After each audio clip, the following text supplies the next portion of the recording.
បាត់ឈិញខ្ញុំមកថ្ងៃនេះនាងគ្មានពាក្យអីចង់និយាយទេលោកផឹកច្រើនហើយទៅសម្រាប់វិញទៅស្អែកនឹងចង់ទៅណាខ្ញុំសួរថាស្អែកនឹងកាត់ក្បត់ស្នេហ៍បំរុងទៅណាលោកកុំខ្វល់បាត់ឈិញនាងជាមនុស្សស្ងប់ស្ងាត់ហើយបានជិះពេលនេះឈឺឆាំម្លេះបាត់ឈិញតាមមើលរកាឡើងទៅនាងឈប់កិច្ចវិទ្យាទៅបានទេនាងនិយាយចេញមកពួកយើងប្រឈមមុខដោះស្រាយជាមួយគ្នាប្រឈមមុខដោះស្រាយជាមួយគ្នាដោះស្រាយយ៉ាងម៉េចឪពុកម្ដាយខ្ញុំសាប់ចោលតាំងពីតូចគេហុកសងខ្ញុំទៅរើមកហូបគេស្លៀកពាក់បោះចោលខ្ញុំយកមកប្រើសុភាពបែបនោះខ្ញុំមិនដឹងខ្លួនឯងរស់នៅបានដល់របៀបម៉េចក្រោយមកបានជួបលីងសិនគេថែទាំខ្ញុំកំដរខ្ញុំប៉ុន្តែ3ឆ្នាំមុនពួកចៅចូលដល់ក្នុងផ្ទះសម្រាប់គេចោលបាត់ពីពេលនោះមកខ្ញុំនឹងគេបាច់គ្នារហូតខ្ញុំបាត់បង់មនុស្សសំខាន់ក្នុងជីវិត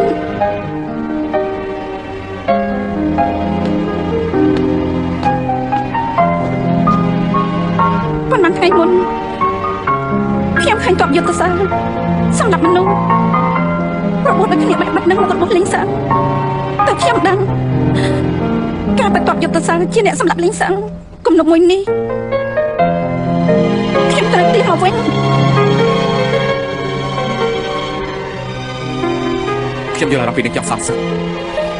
ប៉ុន្តែមិនដឹងតែម្នាក់ឯងគឺមានតែធ្វើសោះតែប៉ុណ្ណេះលោកមិនឲ្យខ្ញុំចូលរួមកងទ័ពខ្ញុំមានតែប្រាប់វិធីខ្លួនឯងរឿងទាំងអស់នេះមិនពាក់ព័ន្ធនឹងលោកទេមិនគេថាអត់ពាក់ព័ន្ធលោកនេះមិនខ្វល់អារម្មណ៍របស់ខ្ញុំក៏បានដែរតែខ្ញុំធ្លាប់គិតដល់ថ្ងៃក្មេងខ្ញុំមិនដឹងក៏បានដែរទេនេះមិនធ្លាប់គិតដល់ស៊ីវីដែរទេអពុកម្ដាយរបស់គេ3ឆ្នាំមុនបានស្លាប់នៅចំពោះមុខរបស់គេគេ3ឆ្នាំទើបគេខ្លាចជាក្មេងធម្មតាវិញនេះធ្លាប់គិតចំណុចនេះទេ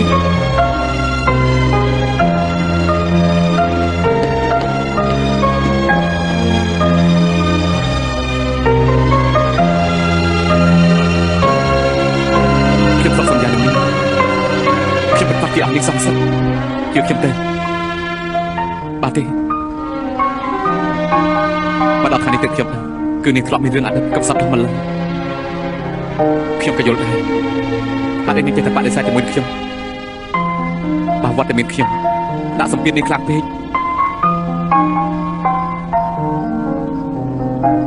គឺខ្ញុំអាចទុកពេលឲ្យនាងបានក៏ដូចជាទុកពេលឲ្យពួកយើងសង្ឃឹមថានាងរស់បានសុខនេះជប់ធ្វើឈួតទៀតទៅ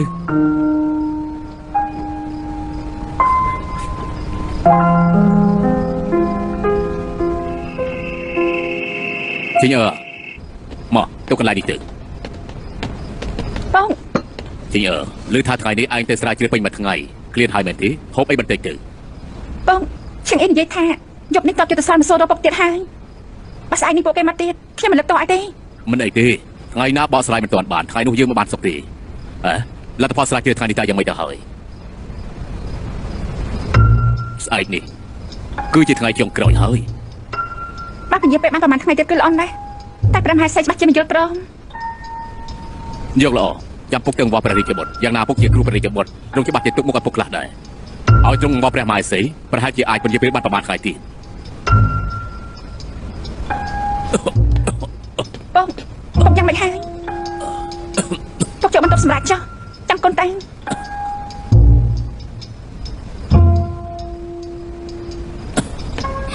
អ្នកនាងបានអ្នកនាងដឹងថាព្រះមហាសេនាលោកម្ចាស់រៀបចំកាឡាឲ្យបរិយាបុត្រនឹងអ្នកនាងទី2អ្នកនាងត្រូវរកមជ្ឈបាយរៀបរៀងខ្ញុំមានមជ្ឈបាយអីខ្ញុំលាក់បាំងពុករឿងឈិញធ្វើឲ្យពុកនេះមិនពេញចិត្តខ្ញុំបើខ្ញុំទៅរៀបរៀងពុកដឹងច្បាស់ជាច្រឡំខ្លាំងជាមិនខានលោកឈិញហេតុអីវាស្នាល្អម្លេះទោះបីត្រូវដល់តំណែងជាស្នំឯងតែគេចូលទៅដល់ព្រៃម៉ាំងហួងមានស្ដេចជីងវាងការពារគេរបួសមិនទាន់ជាស្រាប់តែរកបានគ្រូហាត់យុទ្ធសាស្ត្រឥឡូវលោកម្ចាស់ព្រមមជ្ឈបាយសង្គមជាមួយបរិយាបុត្រទៀតលើលោកនេះមានហេតុផលទៀតទេស្ដេចជីងវាងមិនដឹងថាគេដឹងរឿងនេះឬក៏អត់អាយ៉ាឈឺដោខ្លាំងណាស់ឈឺអញ្ចឹងចាំមកវិញណាមកផឹក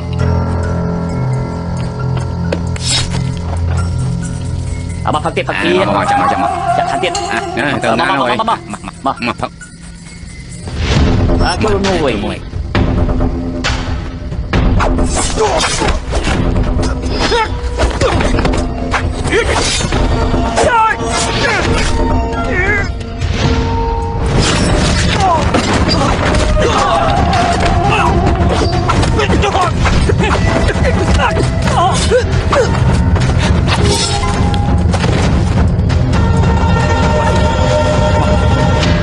េះបោះហើយយ៉ាងម៉េចហើយ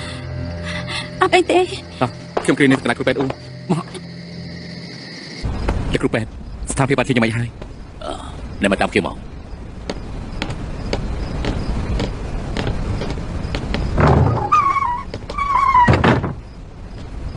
វ៉ាន់ឈិនគ្រាន់តែរបបខាងក្រៅប៉ុណ្ណោះប៉ុន្តែនាងផ្ដាសាយសុខភាពខ្សោយណាស់ប៉ះពាល់អារម្មណ៍ហើយធំធ្ងន់អំឡឹងអ្វីដែលសំខាន់ចំណងក្នុងចិត្តវ៉ាន់ឈិនមិនទាន់បញ្ចប់ស្មារតីមិនល្អទេពាក្យចាស់ថាជំងឺបេះដូងត្រូវប្រើថ្នាំបេះដូងបន្តិចទៀតខ្ញុំបើកថ្នាំឲ្យនាងព្យាបាលរបបខាងក្រៅសិនចំណែករឿងផ្សេងទៀតត្រូវព្យាបាលតាមស្រួលរំខានគ្រូពេទ្យ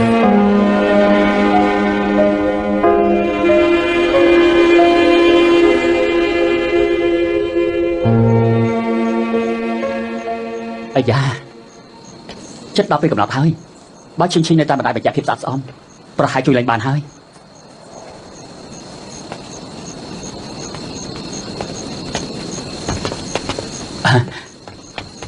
ឈិញអើ ព្រះច្បាប់ ឈិញអើមានដំណឹងអីដែរទេ នៅនេះទី2មិនតាន់ហូបអីយកល្អហូបអីជាមួយប្រជាបុតសិនទៅ ខ្ញុំហូបបញ្ចូលទេ បើមិនហូបអីមិនកើតយ៉ាងណាត្រូវតែហូបឈិញអើហូបឲ្យច្រើនទៅ ព្រះច្បាប់រឿងផ្លែហ្វូសាំងពេលវេលាដែលកំណត់3ថ្ងៃនោះគឺជិតមកដល់ហើយតែមិនទាន់បានផលអ្វីទាំងអស់ខ្ញុំម្ចាស់ចង់សុំព្រះច្បាប់ជួយអង្គព្រះមហាសីទុកពេលឲ្យប្រហែលថ្ងៃទេ ប្រហែលថ្ងៃនេះខ្ញុំខំរកមធ្យោបាយក៏ប៉ុន្តែនៅតែរកមិនបានខ្ញុំមិនចង់ឃើញមានវិបាកចាត់រសាររឿងនេះទេស្អែកនេះខ្ញុំទៅបបព្រះមេដាសុំទុកពេលប្រហែលថ្ងៃទៀតហូបសិនទៅ រាជបុត្រនៅនេះមួយតាមមកដល់ហើយ ព្រះរាជបុត្រព្រះមហាសីឃើញរាជបុត្ររវល់ប្រហែលថ្ងៃនេះទើបឲ្យខ្ញុំម្ចាស់យកសារហ្វូយ៉ុងមកថ្វាយដើម្បីជួយសម្រួលដល់ព្រះសុខភាព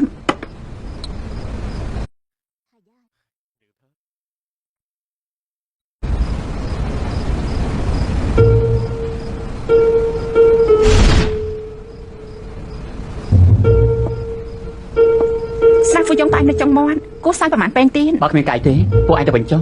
ព្រះពរម្ចាស់ ឈិញអើមក លៀងអ៊ីព្រះមហាសីឲ្យខ្ញុំឲ្យលោកចូលទៅរាជវាំងសិន ល្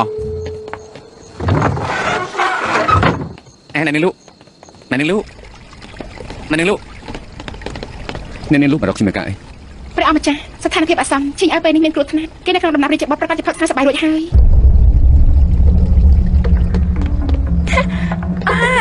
មកទីនេះចាស់ឡើងមើលខ្ញាល់ ត្រូវហើយ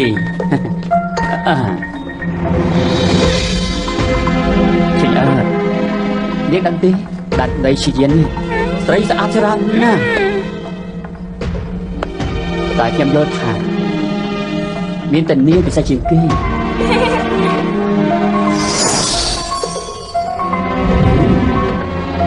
ត្រង់កាន់តែពិសេសខ្ញុំម្ចាស់ជប់លើកដំបងឆាប់យកបេះដូងខ្ញុំម្ចាស់បាត់ទៅហើយ ឈិញឈិញ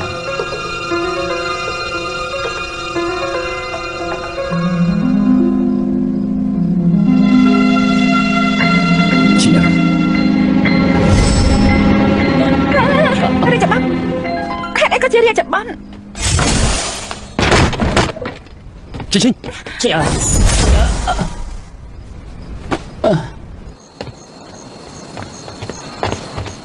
យកឈិញឲ្យចូលក្នុងភូមិគ្រឹះលក់របៀបនេះខ្លាចតែធ្វើឲ្យមនុស្សកាន់តែច្រើនដឹងរឿងយកល្អជុំនេះឲ្យគេនៅក្នុងដំណាក់ព្រះអម្ចាស់សិនទៅ រឿងនេះ មកទ្វារភូមិគ្រឹះលក់មានអ្នកយាមបើគេឃើញច្បាស់ជាមានរឿងទៀតហើយ បាទ អញ្ចឹងរំខានព្រះអម្ចាស់ហើយ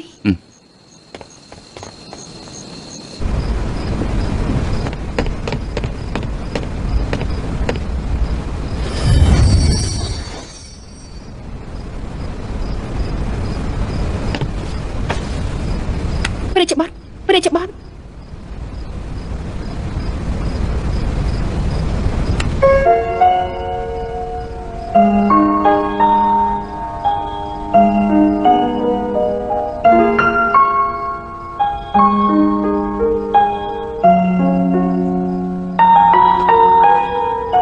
ហេតុអីចេះតែយកសពឃើញត្រង់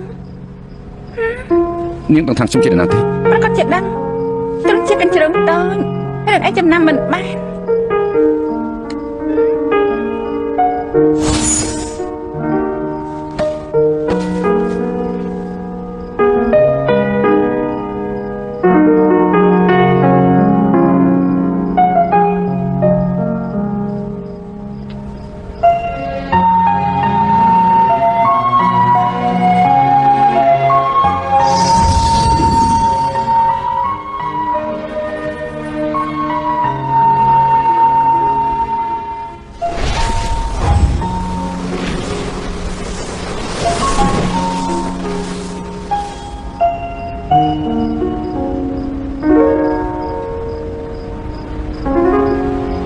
លោកម្ចាស់ដំណឹងចេញពីរាជវាំងនៅនៃទី2នៅបរិយាបទផុសសាររួចហើយតែដំណាក់កាលសំខាន់ស្រាច់ជីងវាងចូលដល់នៅនៃទី2តែបាត់ นั่นกงอีสิง យកវិញពេលដែលចេញទៅបាត់ក្រោយមកទៅណា និយាយទៅឆ្ងល់ណាស់យកមិញមួយតាមថាព្រះម៉ែសីរកទូបង្គំនាំទូបង្គំទៅវិមានខាងក្រោយរួចចាប់ឃុំទូបង្គំតទៅព្រឹកឡើងទៅដោះលែង ចាប់ឲ្យយកទៅឃុំ ព្រះមហាសីឃើញរាជបុត្រមានការរវល់ច្រើនទើបឲ្យខ្ញុំម្ចាស់យកស្រាហ្វូយ៉ុងនេះមកថ្វាយដើម្បីសម្រួលដល់ព្រះសុខភាពរាជបុត្រ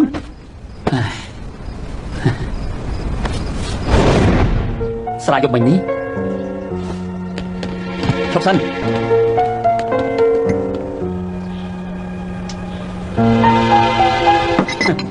ចំចិត្តនេះផ្ដាស់មែន រាជបុត្រឲ្យខ្ញុំម្ចាស់ទូលព្រះមហាសីសិន ហេតុអីព្រះមេដាធ្វើអញ្ចឹង តើមានរឿងអីចូលពាល់មេដាទាំងព្រឹកអញ្ចឹង ព្រះមេដាធ្វើអ្វីគួរតែយកច្បាស់ជាងណាទាំងអស់ស្រាហ្វូយ៉ងដែលមួយតានយកទៅឲ្យប្រយោគមិញមានបញ្ហា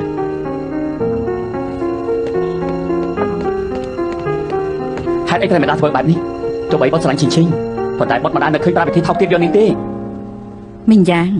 មេដាធ្វើអញ្ចឹងគឺចង់ឲ្យបុត្រល្អទេ បុតអាចប្រាប់ព្រះមេដាបានថាយកមិញបុតមិនបានប៉ះពាល់ឈីងឈីងសូម្បីតែបន្តិចហើយជាសម្ដានដែលបុតមិនបានធ្វើអញ្ចឹង ក្រែងបុត្រស្រឡាញ់លោកឈីងឈីងនោះអី ដោយសារបុតស្រឡាញ់ឈីងឈីងនឹងហើយទើបបុតកាន់តែមិនអាចធ្វើបែបនេះដើម្បីបំផ្លាញអនាគតនាងបើយកមិញបុតជាបានធ្វើបាបឈីងឈីងមែនមួយជីវិតបុតនេះមិនអាចអភ័យទោសឲ្យខ្លួនឯងទេ ក្នុងខ្លួនលោកឈីងឈីងប្រហែលមានថ្មសិលជាប់អាគម ថ្មសិល មីងយ៉ាងបុត្រដឹងទេ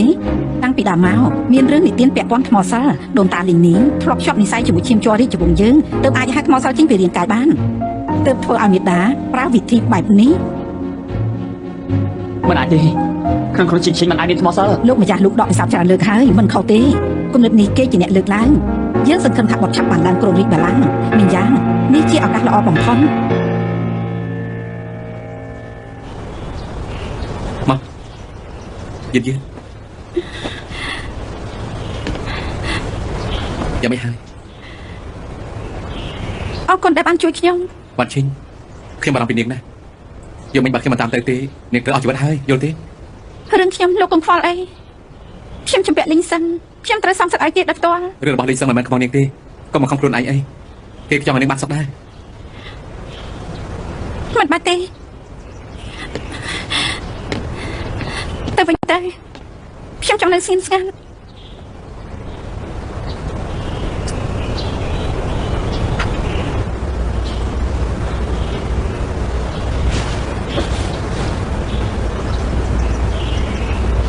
យកមិនខ្ញុំផឹកសាជាមួយរាជបុត្រតែ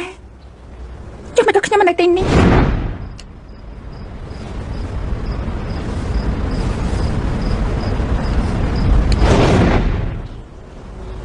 ខ្ញុំយកសពតែពិតមែនដែរទេហេតុអីក៏ជាណានកងទៀតហើយ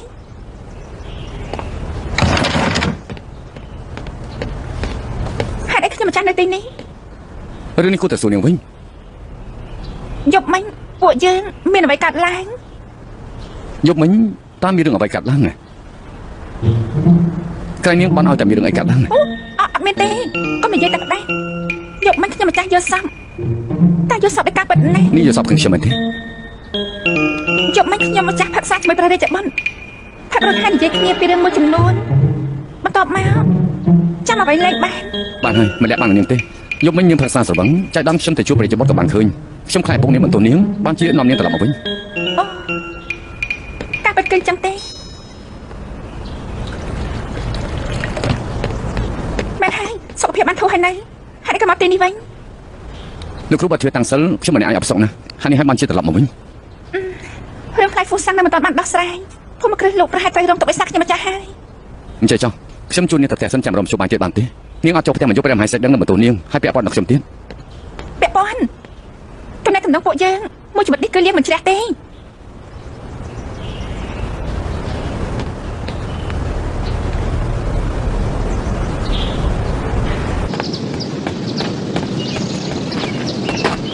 អ្នកនាងទី2អ្នកនាងពិតជាមានកម្លាំងកំហែងមែនមនុស្សក្នុងភូមិគ្រឹះបារម្ភគ្រប់គ្នាខ្លាចថ្ងៃស្អែកត្រូវគេចាប់ដាក់គុកប៉ុន្តែមើលអ្នកនាងចោះដូចមិនខ្វល់អ្វីទាំងអស់មានអារម្មណ៍ដាច់យប់ទៀតផងខ្ញុំធ្វើអីគឺមិនតាន់ដល់ពេលនាងត្រូវលុបមាត់ទេខ្ញុំអើយខ្ញុំ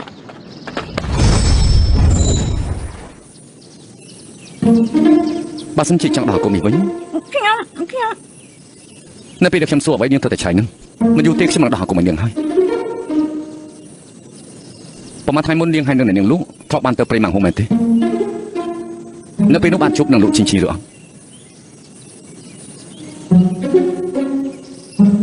ខ្ញុំចង់សួរនាងថាតើនាងមានបានឃើញផ្លែពូសាំងទេ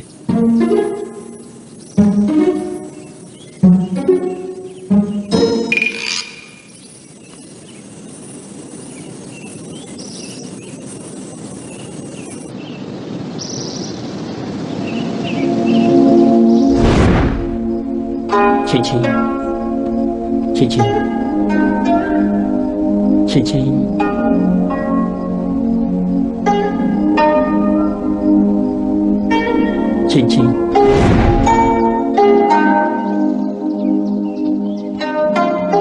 Chân chú anh ta ná mình khởi cái là thằng này anh đi căn ta hơn hành ta nè niên nhông អ្នកនាងធំត្រឹមត្រូវចិត្តទូលាយក៏អាចជាមនុស្សសាហាវចិត្តដាច់ដែរខ្ញុំទើបតែបានឃើញច្បាស់នៅពេលនេះទេ ព្រះអម្ចាស់ជាមកដល់ផ្ទះខ្ញុំម្ចាស់ចុះក្នុងបន្ទប់មនុស្សស្រីដូចជាមិនសមទេដឹង ពិតជាមិនសមមែនតែបើប្រៀបធៀបជាមួយអ្នកនាងលក់ចូលក្នុងព្រៃម៉ាហួងយកផ្លែពូសាំងចេញមកដល់ចិត្តឯងនោះអ្នកណាមិនសមជាងណា អេនស៊ីមិនយល់ព្រះអម្ចាស់មានបន្ទូលរឿងអ្វីទេអ្នកនាងខ្ញុំត្រូវព្រះអម្ចាស់ដាក់អាគមនិយាយមកដល់បង្ខំចឹងព្រះអម្ចាស់អានយកតែសិលខ្លួនឯងខ្លាំងជាងធ្វើអ្វីតាមចិត្តមិនសមជាប្រុសត្រឹមត្រូវទេអ្នកណាថាខ្ញុំជាបរិសុទ្ធត្រឹមត្រូវមានរឿងខ្លះធ្វើជាបរិសុទ្ធត្រឹមត្រូវដល់សារអញ្ចឹងទេយ៉ាងម៉េចដែរអ្នកនាងលក់រឿងផ្លែពូសាំងចង់យកចេញមកដល់ខ្លួនឯងឬចាំខ្ញុំរកផតតាំងបញ្ជាក់ប្រាប់គេទាំងអស់គ្នាឲ្យទើបយកចេញមកមិននឹកស្មានសោះព្រះអម្ចាស់ដែលមានឋានៈខ្ពង់ខ្ពស់ព្រោះតែមនុស្សស្រីលែងខ្វល់ពីកិត្តិយសខ្លួនឯងខ្ញុំពិតជាមិនខ្វល់ពីកិត្តិយសខ្លួនឯងទេខ្ញុំដឹងថាអ្នកនាងមានចិត្តទៅលើម្យ៉ាងបានចិត្តទៅយកផ្លែពូសាំងនេះគឺព្រោះតែមិនចង់ឲ្យលោកឈិញត្រឡប់ទៅដែនដីជាយិនលឿនពេកធ្វើឲ្យនាងមានពេលច្រើននៅជាមួយនឹងប្រជាបុត្រអារម្មណ៍របស់នាងបែបណាខ្ញុំមិនខ្វល់ប៉ុន្តែនាងធ្លាប់គិតទេបើសិនជាផ្លែពូសាំងនៅតែមិនបង្ហាញខ្លួនតទៅទៀតនាងហើយនឹងភូមិគ្រឹះលោកសុទ្ធតែមានបញ្ហាឬមួយថានាងនៅតែមិនខ្វល់ទៀតអ្នកនាងលោកតែមិនមែនលទ្ធផលដែលខ្ញុំចង់បានទេអ្នកនាងលោកគឺជាមនុស្សម្នាក់ដែលចេះដឹងខុសត្រូវណាស់ដាច់ខាតគុំដោយសារតែភាពងងឹតមួយពេលត្រូវបាត់បង់ជីវិតមនុស្សនៅក្នុងផ្ទះរាប់សិបនាក់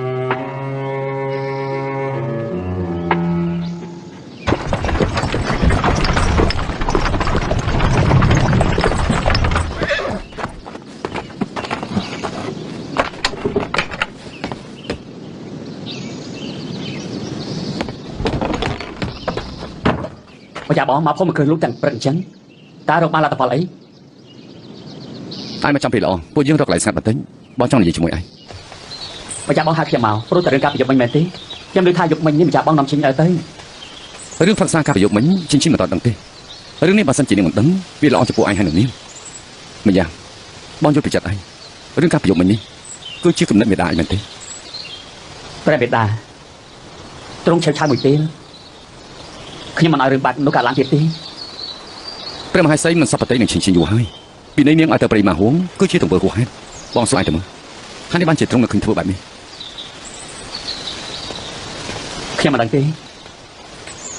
តែខ្ញុំមិនប្រើវិធីនេះដើម្បីយកឈិញអើទេខ្ញុំនឹងធ្វើឲ្យឈិញអើស្ម័គ្រចិត្តនៅក្បែរខ្ញុំដោយខ្លួនឯងខ្ញុំនឹងការពារនាងមិនយ៉ាង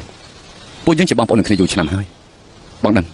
អញគឺជារីតិយានរឿងខ្លះគឺធ្វើដោយបង្ខំចិត្តរសជាតិដែលត្រូវគេដឹកចិត្តមក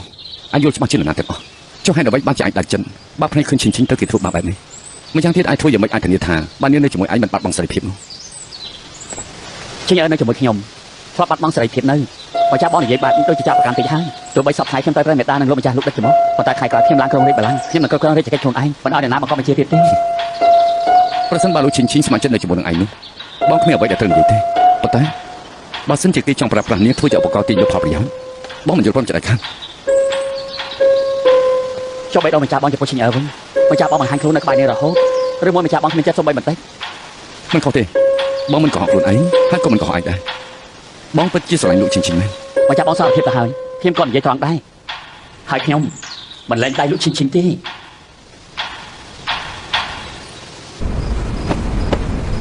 អ្នកនាងក្រានរួចហើយអាចសម្រាប់បាន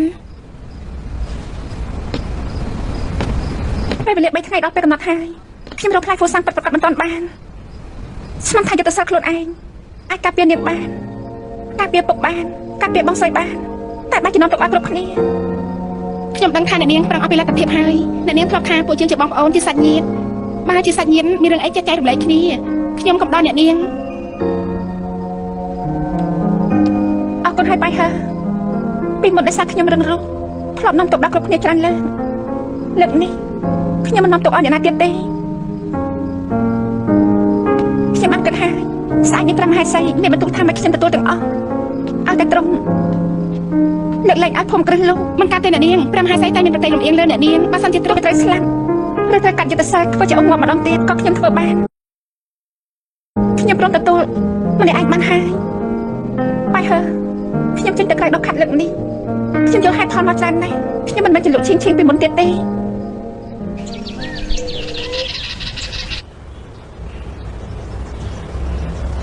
លោកឈិញឈិញ3ថ្ងៃកន្លងផុតហើយផ្លែហ្វូសាំងនៅតែគ្មានស្មោលចាំមើលនាងមានពីអីនិយាយទៀត ឈិញឈិញមានពាក្យចង់ទូលរឿងនេះកើតឡើងដោយសារខ្ញុំចាំអ្នកឯងសម្រាប់ហែសៃពីនៃមកចោះ ព្រះម៉ាសីកូនស្រីនៅក្មេងមិនដឹងអីទូបង្គំអប់រំមិនបានល្អទូបង្គំព្រមទទួលពីនៃចំនួនកូនស្រីទៅចុះសូមព្រះម៉ាសីបំពេញបំណង បងកុំចេះតាមរាប់រងចំនួនកូនបានទេ ផោះតាងលោកឈិញឈិញក៏ហក់ឃើញច្បាស់នឹងភ្នែករឿងនេះលោកម្ចាស់លោកអប់រំមិនបានល្អលោកក៏ត្រូវតែទទួលពីនៃដូចគ្នា តាមហែសៃរឿងនេះខ្ញុំម្ចាស់ធ្វើតែម្នាក់ឯងទេខ្ញុំម្ចាស់ទទួលតែម្នាក់ឯងចោះសូមកុំពីនៃដល់ពុកនិងពីនៃដល់អ្នកណាក្នុងភូមិគ្រឹះលោកឯង យើងឮថាប្រហែលថ្ងៃមុននាងផឹកស្រាបាត់ស្មារតីក្នុងដំណាក់រាជបុណ្យដំណឹងលិចលឺគ្រប់កន្លែងរឿងនេះត្រូវប្រញាប់ដោះស្រាយប៉ុន្តែយោគយល់នាងយ៉ាងមានចិត្តស្មោះលើនាងបើនាងមានឋានៈក្នុងរាជវង្សរៀបការជាមួយនាងយ៉ាងធ្វើជាមេនាងទោះកំហុសនាងនឹងគ្រួសារលោកយើងមិនដេញដោលទេ ប្រាំហែសៃឈិញអើមិនយល់ការធ្វើខុសតែតែខាត់មិនធ្វើទៅមើលហូបប្រកែនទេបើគេត្រៀមភោផលរបស់បរិយាបុត្រមកដោះស្រាយរបៀបនេះមិនកើតទេសូមមេត្តាស្រាវជ្រាវឲ្យច្បាស់សិនសូមប្រាំហែសៃព្រះតម្រីបងស្រី ឈីអើបើឯងមិនព្រមពុករ៉ាប់រងចំនួន លោកពុកកុំខំមកច្រើនហើយពុកកុំទទួលរាប់រងចំនួនកូនឯង បើនាងមិនព្រមប្រហារជីវិតគ្រួសារលោកទាំងអស់ ព្រះមេតាមិនបាន អ្នកណាអង្វរក៏មិនបានគ្រួសារមានវិន័យមិនអាចដោយសារលោកឈិញឈិញម្នាក់បំផ្លាញច្បាប់ដៃជាយានទេ ព្រះមេតាបងមិនយកស្របទេ នាងយ៉ាងកុំរឹងរូស បើឈិញឈិញរៀបអាប់សាយជាមួយបងបងចង់ឲ្យនាងមានតំណែងជាស្នំឯងឈរក្បែរបងស្មាមុខស្មាមាត់បើធ្វើត្រឹមតែជាមីនាងដូចជាប្រមាណនាងពេកហើយបងសូមបញ្ឆាំងមុខទេពីជាការបារាមនៅខាងក្រៅបងនឹងបោះស្រាយបានច្បាស់លាស់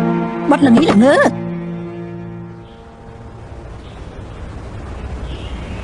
ថ្ងៃនេះបរិយាបុត្រមិនសូវស្រួលប្រកាយត្រឡប់ទៅសម្រាប់ក្នុងព្រះដំណាក់វិញចុះ ព្រះមេតាបងមិនបានល្ងីល្ងើទេពេលនេះបងភ្លឺស្វាងជាពេលណាទាំងអស់តាមបងមើលសូម្បីមនុស្សស្រីដែលខ្លួនស្រឡាញ់ការពារមិនបានផងនាងជាបរិយាបុត្រមានប្រយោជន៍ស្អីទេ នាមជាបរិយាបុត្រមានប្រយោជន៍អីនាមជាបរិយាបុត្រត្រូវគិតគូរដល់ជីវិតនៅក្រៅមេឃមិនមែនគិតត្រឹមស្នេហាប្រុសស្រី បងគិតថាធ្វើជាល្អហើយទៅខ្លាចជាខ្សែល្អបើមនុស្សល្អធ្វើមិនកើតផងមិនអាចធ្វើជាខ្សែល្អ ព្រះម៉ាសីទូបង្គំមកទទួលទោស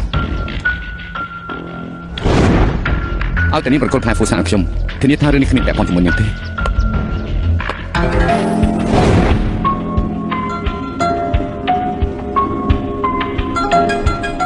ថ្លែងបង្គំព្រះមហាសី ស្ដេចជីងវាងយាងមកចិត្តឯងនិយាយថាខ្លួនឯងមានទោសតើមានទោសអី ប្រហែលថ្ងៃមុននៅក្នុងព្រៃបាំងហួងទូបង្គំគ្រាន់តែលេងសើចជាមួយឈិញឈិញការពិតទូបង្គំលួចបដូរផ្លែហ្វូសាំងនោះការពិតគ្រាន់តែចង់បញ្ឆោតនាងប៉ុន្តែមនុស្សស្មានថារឿងនេះរៀបដល់ព្រះមហាសីទើបទូបង្គំដឹងថាទូបង្គំជាអ្នកបង្ករឿង ហេតុអីក៏អាចជាត្រង់ជាមួយខ្ញុំម្ចាស់រហូត នាងបាត់មកទៅ មើលទៅស្ដេចជីងវាងចង់ជួយលោកឈីងឈីងឲ្យរួចពីទោសប៉ុន្តែការនិយាយគ្មានសំអាងរឿងអីយើងជឿសម្ដីតែម្ខាង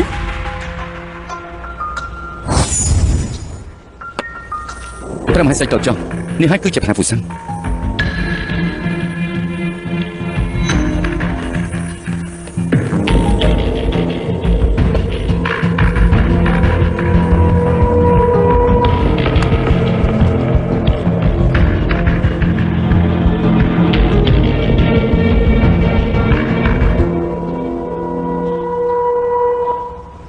មួយរយៈមុននេះស្ដេចជីងវាងមានពាក់ព័ន្ធលោកឈីងឈីងប៉ះទង្គិចនឹងយើងធ្វើឲ្យយើងសង្ស័យស្ដេចជីងវាងមិនគោរពតួនាទីខ្លួនឯងមានគំនិតមិនល្អ ព្រះមហេសីដូចជាព្រះតម្រិយចាំតិចហើយទូបង្គំមិនដែលមានគំនិតបត់ទេនេះគ្រាន់តែជានឹងតូចតាចប៉ុណ្ណោះគួរតែបន្ទោសទូបង្គំគិតខុសមួយពេលឥឡូវនេះទូបង្គំប្រគល់ផ្លែពូសាំងវិញហើយសូមព្រះមហេសីព្រះមេត្តាកុំដាក់ទោសលោកម្ចាស់លោកអីលោកម្ចាស់លោកប្រឹងប្រែងបំរើដល់ដីជាយើងខាងណាបើសិនជាយល់ច្រឡំដោយសារតែរឿងនេះលោកម្ចាស់លោកពិតជាអស់សង្ឃឹមមែនទេ ឯងល្អបើរកឃើញផ្លែហ្វូសាំងពិតប្រកបហើយយើងក៏គោរពសម្ដីខ្លួនឯងដែរលើកលែងទោសឲ្យភូមិគ្រឹះលោកចំណែករឿងលោកឈីងឈីងនិងបរិជ្ជបត្តិយើងទុកថ្ងៃក្រោយចាំលើកមកនិយាយទៀត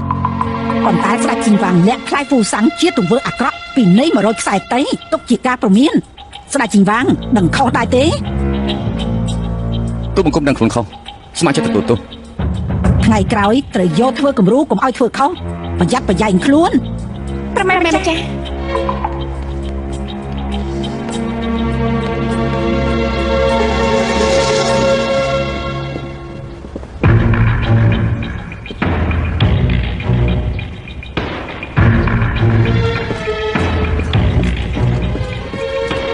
ព្រះម្ចាស់សូមយាងទៅទទួលពីនៃ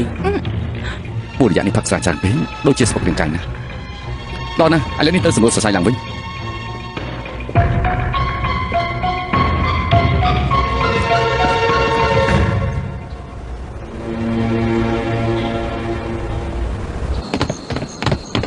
ស្ដេចជីងវាងយ៉ាងម៉េចហើយ ព្រះអង្គម្ចាស់មិនឲ្យខ្ញុំនិយាយទៀត ខ្ញុំទៅមើលខ្លួនឯង ណែនេះឈីងឈីងព្រះអង្គម្ចាស់មិនជួបភ្ញៀវទេ ខ្ញុំត្រូវចូលជុំ ណែនេះឈីងឈីងកុំធ្វើបាបខ្ញុំអីណែនេះឈីងឈីងណែនេះឈីងឈីងព្រះអង្គម្ចាស់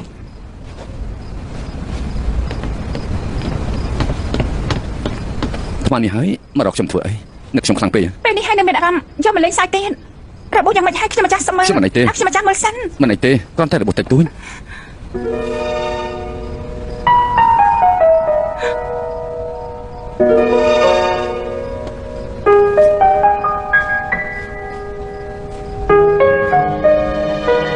សុំលោកប្រកាសជាឈឺខ្លាំងហើយ មិនបាច់ជានិយមបែបនេះកុំយំអីនាងគិតមើលខ្ញុំទទួលពីនេះម្នាក់ឯងឈឺចាប់តែម្នាក់ឯងវាប្រសើរជាងយើងទទួលពីនេះទាំងអស់គ្នាបែបនេះមិនចំណេញទេ ភាសាខ្ញុំម្ចាស់ កុំយំអីខ្ញុំចូលចិត្តឃើញយ៉ាងសាជាង សំណាក់ដែលមានព្រះអង្គម្ចាស់នៅក្បែរកុំឲ្យខ្ញុំម្ចាស់នឹងភូមិគ្រឹះលោក ណាខ្ញុំធ្វើនេះដើម្បីនាងមិនមែនដើម្បីភូមិគ្រឹះលោកនិងដើម្បីមនុស្សខ្លះនោះទេ តែយ៉ាងណាក៏ដោយពួកគេគឺជាអ្នកផ្ទេរ ជីតានេះយកថារឿងនេះហាក់ដូចជាចំណុចទេ ចម្លែកយ៉ាងម៉េច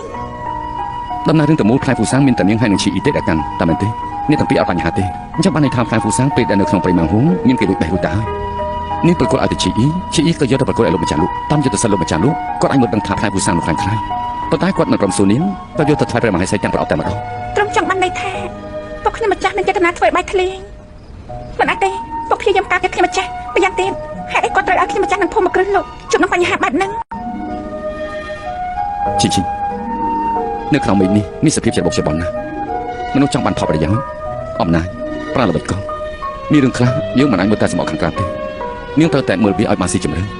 នាងគឺជាមនុស្សឆោតងាយនឹងខ្លាចទៅជាក្របអុករបស់គេណាស់ដឹងទេ ប៉ុន្តែហេតុបានជាគាត់យកខ្ញុំម្ចាស់មកប្រើប្រាស់ហេតុអីក៏ខ្ញុំម្ចាស់ខ្លាចជាក្របអងណាមួយយើងជាគ្រួសារតែមួយគ្រួសារមិនក៏ធ្វើលើគ្នាបែបហ្នឹង ឈិន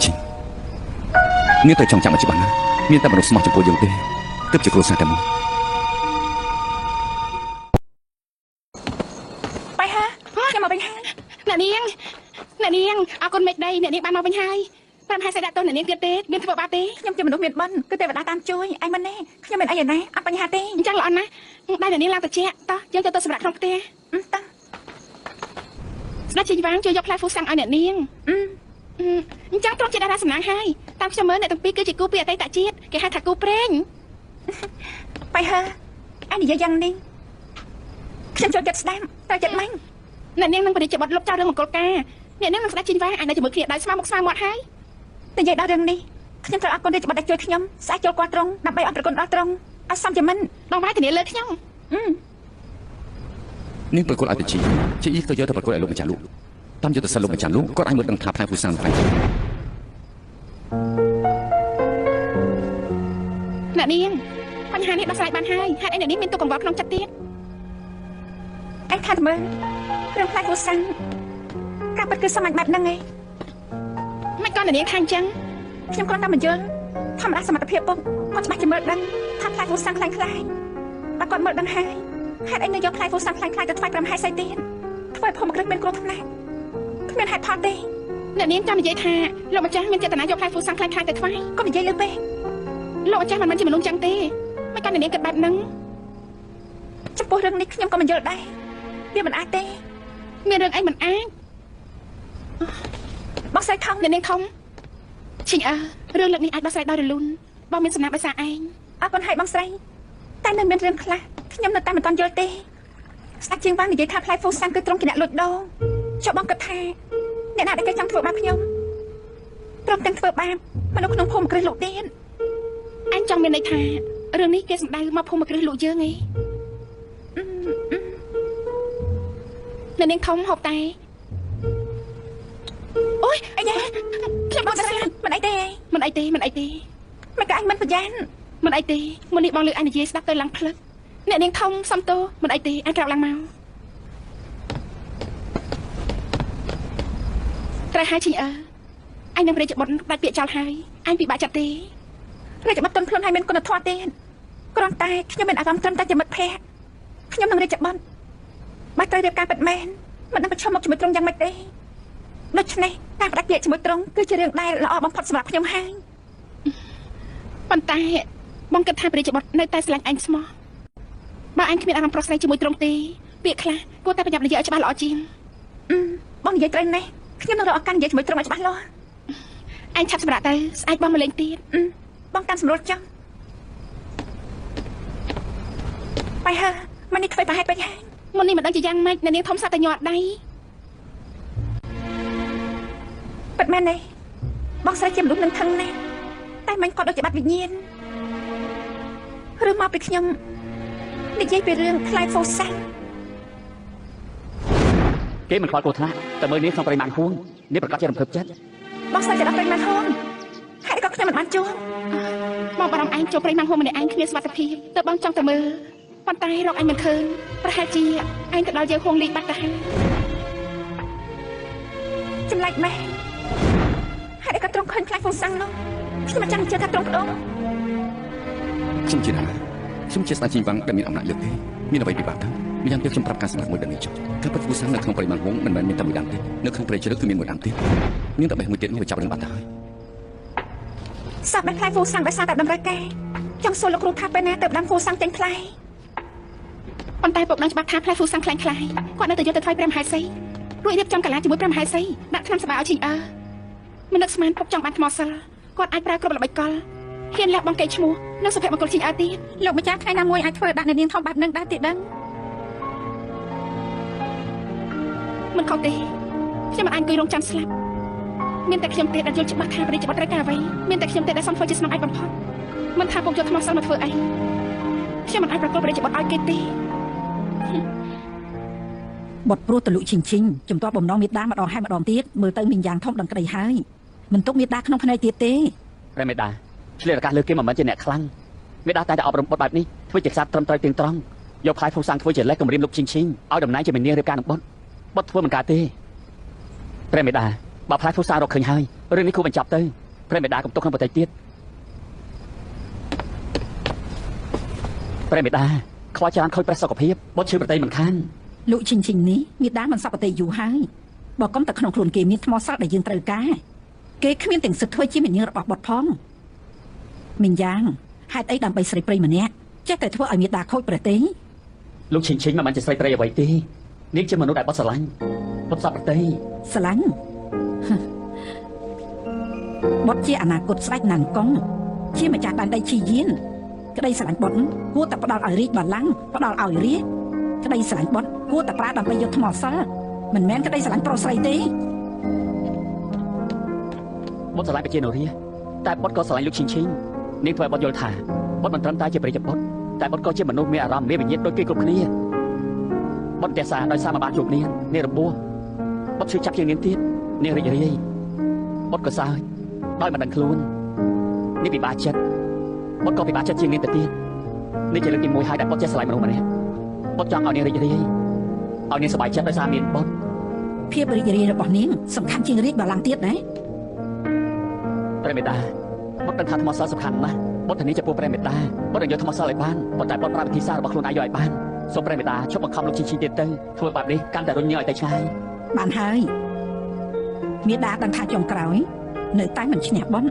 បើបិទមិនព្រមទោះមេដានិយាយច្រើនក៏អត់ប្រយោជន៍ប៉ុន្តែបុតចាំឲ្យច្បាស់ត្រូវយកថ្មសិលឲ្យបាន អរប្រគុណព្រះមេតាបើអញ្ចឹង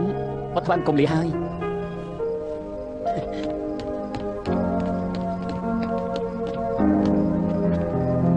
ព្រះមហេសីបណ្ដោយឲ្យរាជបុត្រសពតេលោកឈិងឈិងពិតមែនទេព្រះម្ចាស់ ឲ្យតែអាចយកបានថ្មសិលបុតយើងអាចឡើងគ្រងរាជបល្ល័ង្កចំណែកលោកឈីងឈីងអាចរស់ក្នុងវគ្គបានឬអត់ត្រូវមើលវាសនារបស់នាង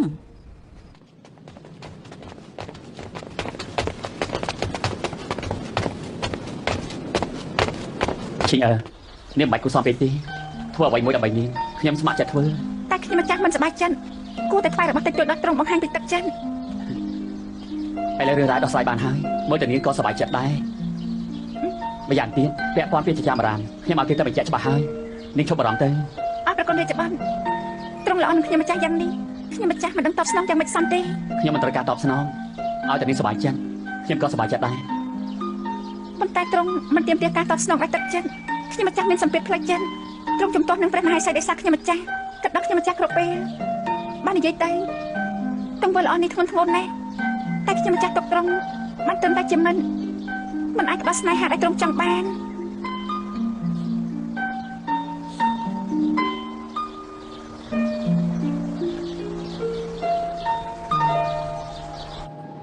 មើលទៅរឿងនេះគិតថាបញ្ចប់រួចហើយប៉ុន្តែមិនស្មានថាលោកអ៊ីនស៊ីជាអ្នកប្រោផ្លាយពូសាំងទៅវិញមើលពីក្រៅគេហាក់ដូចជាយល់ការច្រើនប៉ុន្តែក្រោយខ្នងបែរជាធ្វើទៅធ្វើបំផ្លាញបងប្អូនឯងចិត្តមនុស្សពិបាកស្មានមែនលោកអ៊ីនស៊ី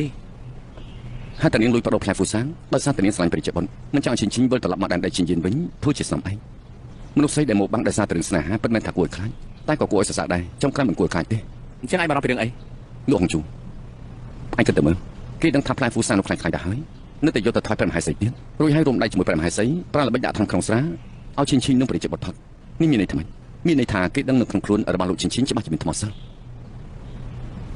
នេះកាត់ចេញពីព្រះលោហិតរបស់ព្រះមហាក្សត្រអង្គមុននឹងលីងរួមបញ្ចូលគ្នាពួកគេចង់ប្រើប្រាស់ឈាមជ័ររបស់រាជវង្សដូចជាប្រិយបុត្រដើម្បីស្រាយគុំថ្មសិល ប៉ុន្តែនេះជាកូនស្រីបង្កើតគេសូម្បីកូនខ្លួនឯងក៏ចង់បំផ្លាញដែរ នេះហើយជាអ្វីដែលខ្ញុំកំពុងបារម្ភ អញ្ចឹងឈិញឈិញនៅក្នុងភូមិគ្រឹះលោកប្រកាសមានគ្រោះថ្នាក់ ឲ្យតែថ្មសិលនៅក្នុងខ្លួនរបស់ឈិញគ្មានគ្រោះថ្នាក់អ្វីទេប៉ុន្តែខ្ញុំមិនដឹងថាលោកហងជូនឹងប្រើអ្វីដែរថោកទាបអ្វីទៀតដើម្បីយកថ្មសិលនេះទុកខ្ញុំមានការបារម្ភខ្លាំងខ្ញុំចង់ប្រាប់ឈិញឲ្យចាក់ចេញពីភូមិគ្រឹះលោក អាចចង់នាងទៅណា យកហងលីខ្ញុំចង់នាងទៅរកលោកគ្រូហាត់យុទ្ធសាស្ត្របន្តទៀត ព្រះម្ចាស់ក្រាបទូលព្រះម្ចាស់ទ្រង់ប្រើទៅបង្គំតែភូមិគ្រឹះលោកយករបស់ជូនអ្នកនាងលោកប៉ុន្តែបែរប្រាប់ថាអ្នកនាងលោកតែរកព្រះរាជបុត្រក្នុងរាជវាំងតាំងពីព្រឹក តាំងពីព្រឹកអាចឃើញទេស្រីម្នាក់ប្រែប្រួលលឿនណាទៅឲ្យនាងទៅរបស់មិនបាច់ជូនទេឲ្យតែឯងចុះ អីណាអំបាច់មិញនិយាយពេញមាត់គ្រប់ម៉ាត់ថាគិតគូរដល់លោកឈិញឥឡូវបែរជាមិនខ្វល់ទៅវិញស្នេហានេះយ៉ាធ្វើឲ្យមនុស្សលែងខ្វល់គ្រប់យ៉ាងទៅហើយមិនខុសពីខ្មោចទេ ណែខ្ញុំជួយរកផ្លែពូសាំងនាងវិញនាងគួរតែអរគុណខ្ញុំទៅត្រឹមគ្រាន់តែព្រះរាជបុត្រជួយនិយាយគេប្រមាណម៉ាត់គេអរគុណខ្លាំងទៅហើយរឿងអីមិនអត់ខ្ញុំអន់ចិត្តនោះ ព្រះម្ចាស់ល្ងាចនេះត្រឹមនឹងអ្នកនាងលោកណាត់គ្នាទៅឧទ្យានមុខសិញទៀតទេ មិនទៅទេ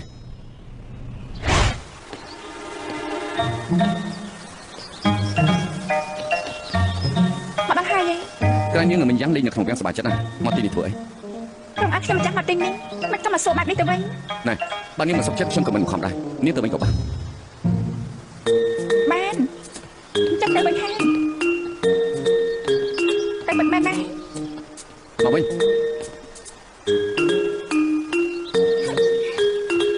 គ្រាន់តែខ្ញុំម្ចាស់ទៅរកគេប៉ុណ្ណឹងក៏ខឹងដែរ ខ្ញុំ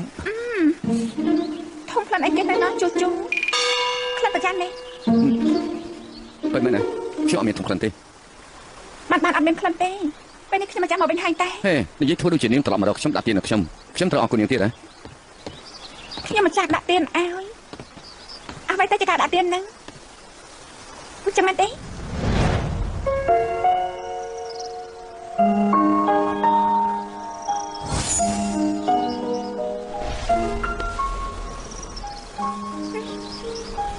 យ៉ាងម៉េចមិនស្រួលដល់ណា មិនទេរឿងតូចតាចប្រហែលជាមកពីការដាក់ទៀនមិនតាន់គ្រប់គ្រាន់ឈិញព្រះម្ចាស់ខ្ញុំនេះគឺជាមនុស្សដែលមានទៅមានមកកាលពីលើមុនទុកនៅក្នុងប្រអប់នាងអត់ឃើញមួយនេះខ្ញុំបាត់ដល់តដៃនាងត្រូវទុកវាបានល្អណាស់ បានថ្ងៃក្រោយខ្ញុំមកចាំមើលថែកញ្ជ្រោះត្រង់មើលថែតំសែង ល្អ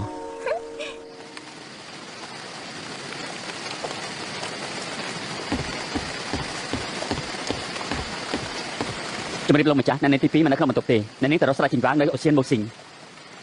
អើយកាន់តែរៀបរៀងពួកគេមិនឲ្យជួបគ្នាគេកាន់តែជោលគៀកជីឲ្យទៅរៀបចំខ្ញុំចូលរីជវាំង បាទ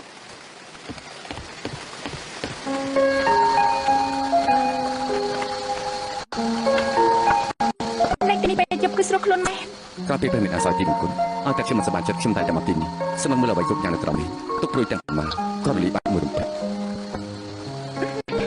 ថ្ងៃក្រោយគឺខ្ញុំមកចាំកំឡោះត្រង់ ខ្ញុំจะกลับได้ก็ไม่ได้ ខ្ញុំមកចាស់ចោះចាំនៅឯត្រង់បាក់នេះរហូតណា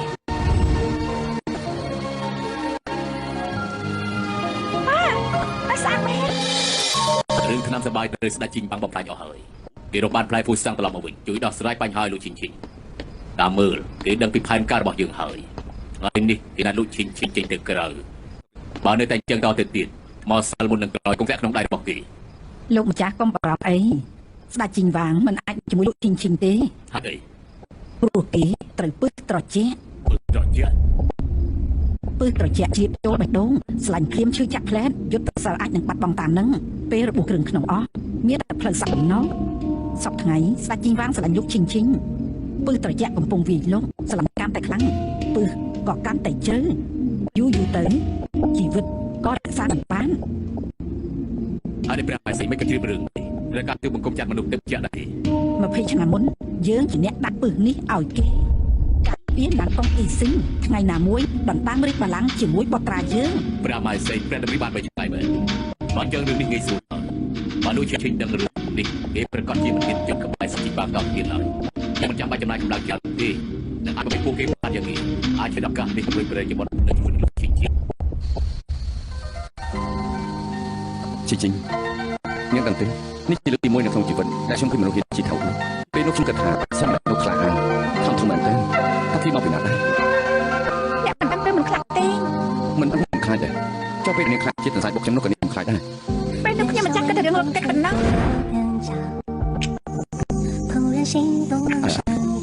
ai mà này thế tuần sáng em nhận được chị ở trên cửa lưới xem khi lực tìm muối có chạm vào khăn ta អត់និយាយទៅពេលនោះខ្ញុំមានអារម្មណ៍ថាអីយ៉ាទៅសាច់ឆ្លាស់ឲ្យទៅច្រឡឹងគួរឲ្យស្រឡាញ់មែនអញ្ចឹងមែនទេ ពេលនោះខ្ញុំឆ្លងថាទុនសាយនោះមិនក៏មានមនុស្សដល់ហ្នឹង ត្រឹមតែតែនៅនៅប្រសា ខ្ញុំគិតថាមួយគ្រួសារខ្ញុំគួរតែមានខ្ញុំនៅក្នុងខ្ញុំ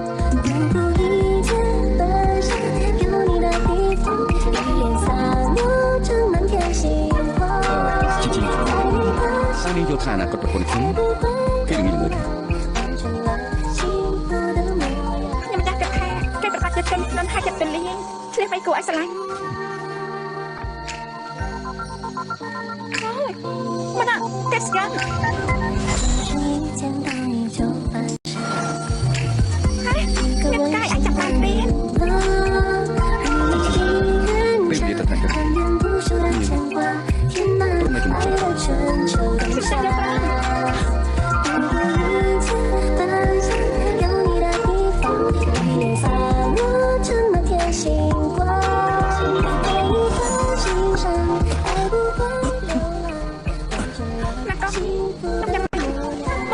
bộ sinh trong anh chẳng bạn sắp việc trong ta kia sẵn để đâu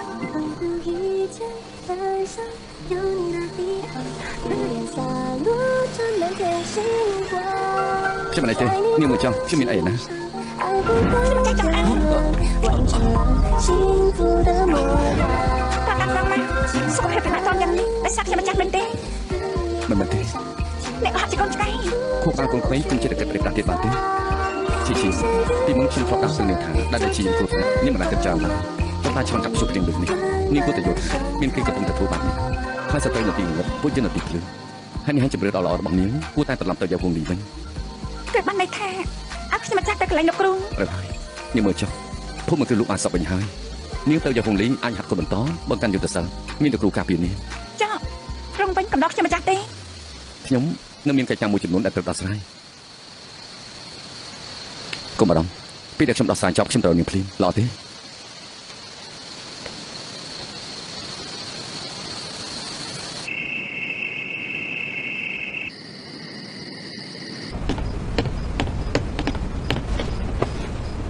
អ្នកនាង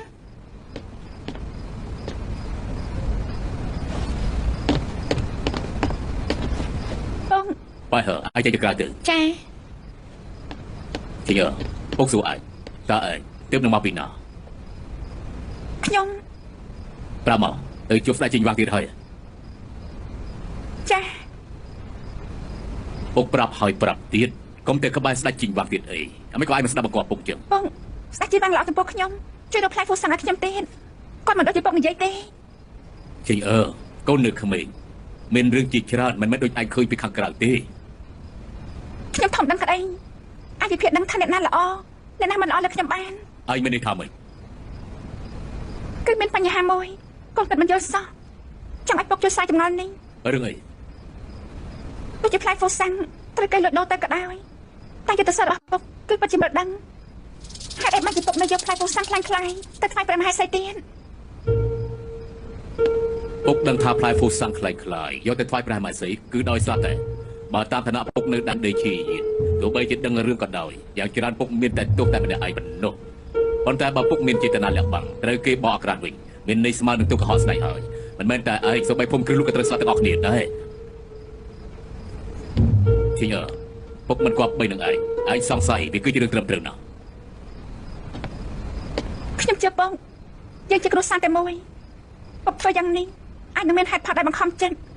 មិនបន្ទោសពុកទេតែរឿងពាក់ព័ន្ធនឹងស្ដេចជីវាំងកូនមិនអាចស្ដាប់ពុកទេកូនស្រឡាញ់ត្រង់ចង់រស់នៅជាមួយត្រង់រហូត ជាពុកដឹងពីអារម្មណ៍ចំពោះឯងនឹងស្ដេចជីងបាងហើយប៉ុន្តែរឿងនិស័យនេះគឺត្រូវពឹងលើពលលិខិតពួកឯងកាន់តែស្រឡាញ់គ្នាខ្លាំងគឺកាន់តែមិនអាចនៅជាមួយគ្នាបាន ហេតុអីពុក ពុកសួរឯងមករយៈនេះពេលពួកឯងនៅជាមួយគ្នាស្ដេចជីងវាងឧស្សាហ៍ជួយដើមទ្រូងដែរឬក៏អត់ ប៉ិតមែនហើយ នេះក្រៅសារតែឯងព្យាយាមនៅក្បែរគេពេលឯងចូលក្បែរគេមានន័យថាឯងធ្វើបាបគេទៅវិញទេ គឺដោយសារកូនប៉ិតមែនទេ ពុកមិនចង់ឲ្យពួកឯងនៅជាមួយគ្នាបារម្ភខ្លាចថ្ងៃក្រោយឯងខូចចិត្តយ៉ាងណាស្ដេចជីងវាងមានជំងឺព្យាបាលមិនជាទេជីងបើឯងស្រឡាញ់គេត្រូវនៅឲ្យឆ្ងាយពីគេ បងហេតុអីក៏ពុកដឹង ពុកស្ដាប់ឮដល់ចៃដន្យស្ដេចជីងវាងនិយាយជាមួយអ្នកការពារទៅបាត់ពុកនឹងពុកមិនដឹងថាក្រោយវិញមានជំងឺចម្លែកបែបហ្នឹងទេ តាមមើលគឺដោយសារខ្ញុំប៉ិតមែនហើយតាមបងគឺខ្ញុំគិតថាពេលខ្ញុំបាននៅក្បែរគាត់គឺខ្ញុំកាន់យុទ្ធសាស្ត្រក្រោយមកទៀតក៏ឃើញត្រង់មានអាការៈខុសប្លែកខ្ញុំគួរតែដឹងថារឿងនេះកើតឡើងដោយសារខ្ញុំពិតជាមិនដឹងសោះថាខ្ញុំធ្វើបាបត្រង់ពុកមិនមកជួយបានជួយដែរទេ បើសិនជាពុកមានមធ្យោបាយជួយមិនមែនហាមគាត់ឯងឲ្យនៅជាមួយនឹងគ្នាទេ ចាំបើសិនខ្ញុំមិនជួបត្រង់ទៀតខ្ញុំមិនឈឺចាប់ទេ អញ្ចឹងហើយជីងឯងត្រូវតែប្រញាប់សម្រេចចិត្តទៅបាទ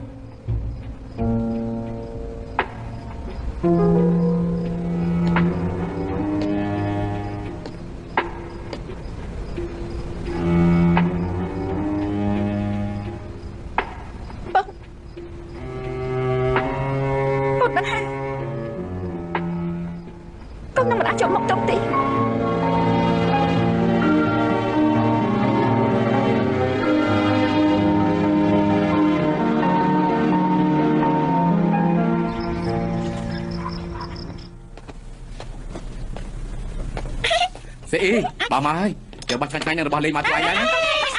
បងសិខំអរច្រើនអាការបងសិខំបងប្រហែលថ្ងៃនេះដូចជាចម្លែក បងចំណាយរឿងអី តើតែពេលបងវ៉ាន់ឈីងមិននៅតើបងមកទីនេះ សៀយ៉ាមករយៈនេះបងពិតជាខ្លាចមិនចង់ជួបវ៉ាន់ឈីងទេ មើលទៅគេនៅតែប្រកាន់រឿងអតីតខ្ញុំហេតុអីបងខ្លាចមិនចង់ជួបបងវ៉ាន់ឈីង អាយ៉ាកូនក្មេងមិនយល់ការណាឆាប់យកទៅហូបទៅឆាប់ទៅ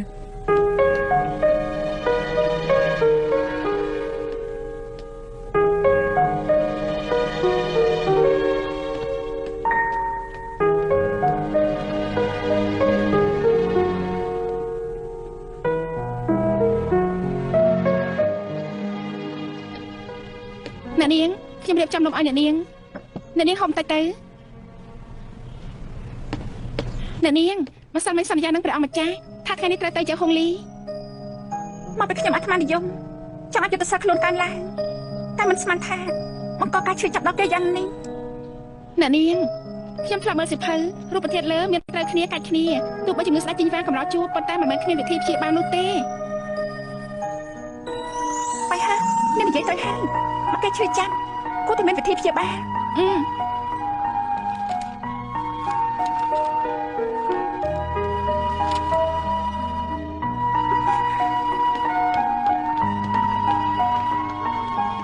ផ្នែកជើងក្បាល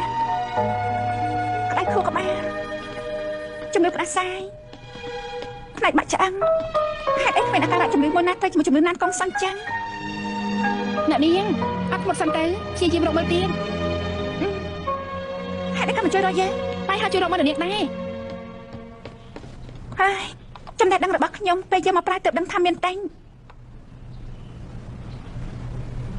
នេះបាយហៅនាងមកនេះខ្ញុំនឹកឃើញកំណត់មួយអ្នកនាងពិតជាឆ្លាតមែនអញ្ជើញឆាប់ឡើងបាយហាណែឆាប់ឡើងជួយមើលអ្នកនាងផង នៅនេះទី2ព្រះរាជបុត្រលើថានៅនេះទី2ឈឺចាត់ឲ្យរាជពេទ្យមកព្យាបាល សូមអរគុណត្រង់ជំនួសខ្ញុំផងលេងអ៊ីអ្នកនាងមិនសូវស្រួលខ្លួនសូមលោកទៅចាំខាងក្រៅទៅបើមានដំណឹងអ្វីចាប់ខ្ញុំប្រាប់លោក ឡោះ លោកគ្រូពេទ្យអញ្ជើញចូលមើល អ្នកនាងមិនស្រួលខ្លួនត្រង់ណាស់ដែរ ប្រហែលថ្ងៃនេះអាការៈខ្ញុំចម្លែកណាស់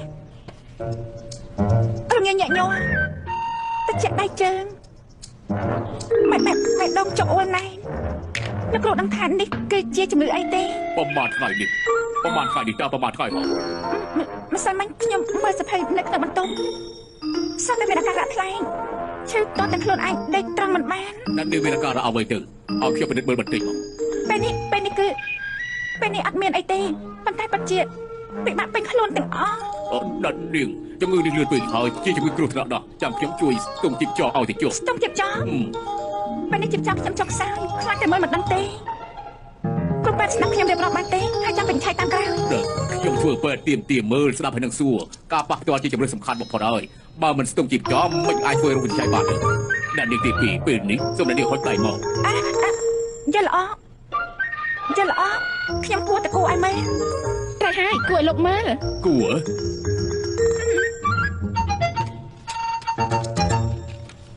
រត់ហើយលោកមើលនេះ អ្នកនាងទី2អ្នកនាងគូអស់ចាប់ពេកដល់ភ្នែកខ្ញុំនឹងវាអត់មើលអត់យល់ គូប៉ុណ្ណឹងហើយមកកុំនយោទៀតខ្ញុំក៏បានល្អណាស់ឯងចេះតែជាក់បែបដងចុកអូនណែ អ្នកនាងទី2បើមិនសហការស្ទង់ជីបចោខ្ញុំរកមិនឃើញជំងឺទេត្រូវតែស្ទង់ជីបចោទៅបាន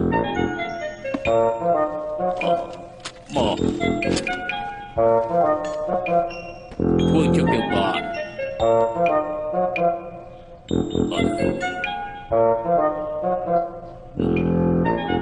អ្នកនាងទី2ជីបចោនេះគឺពិតជាមានបញ្ហាហើយ មានបញ្ហាអី ជីបចោច្បុកច្បល់បញ្ជាក់ចង្វាក់បេះដូងមិនស្មើបេះដូងលោតញាប់ជាជំងឺ ជាជំងឺអី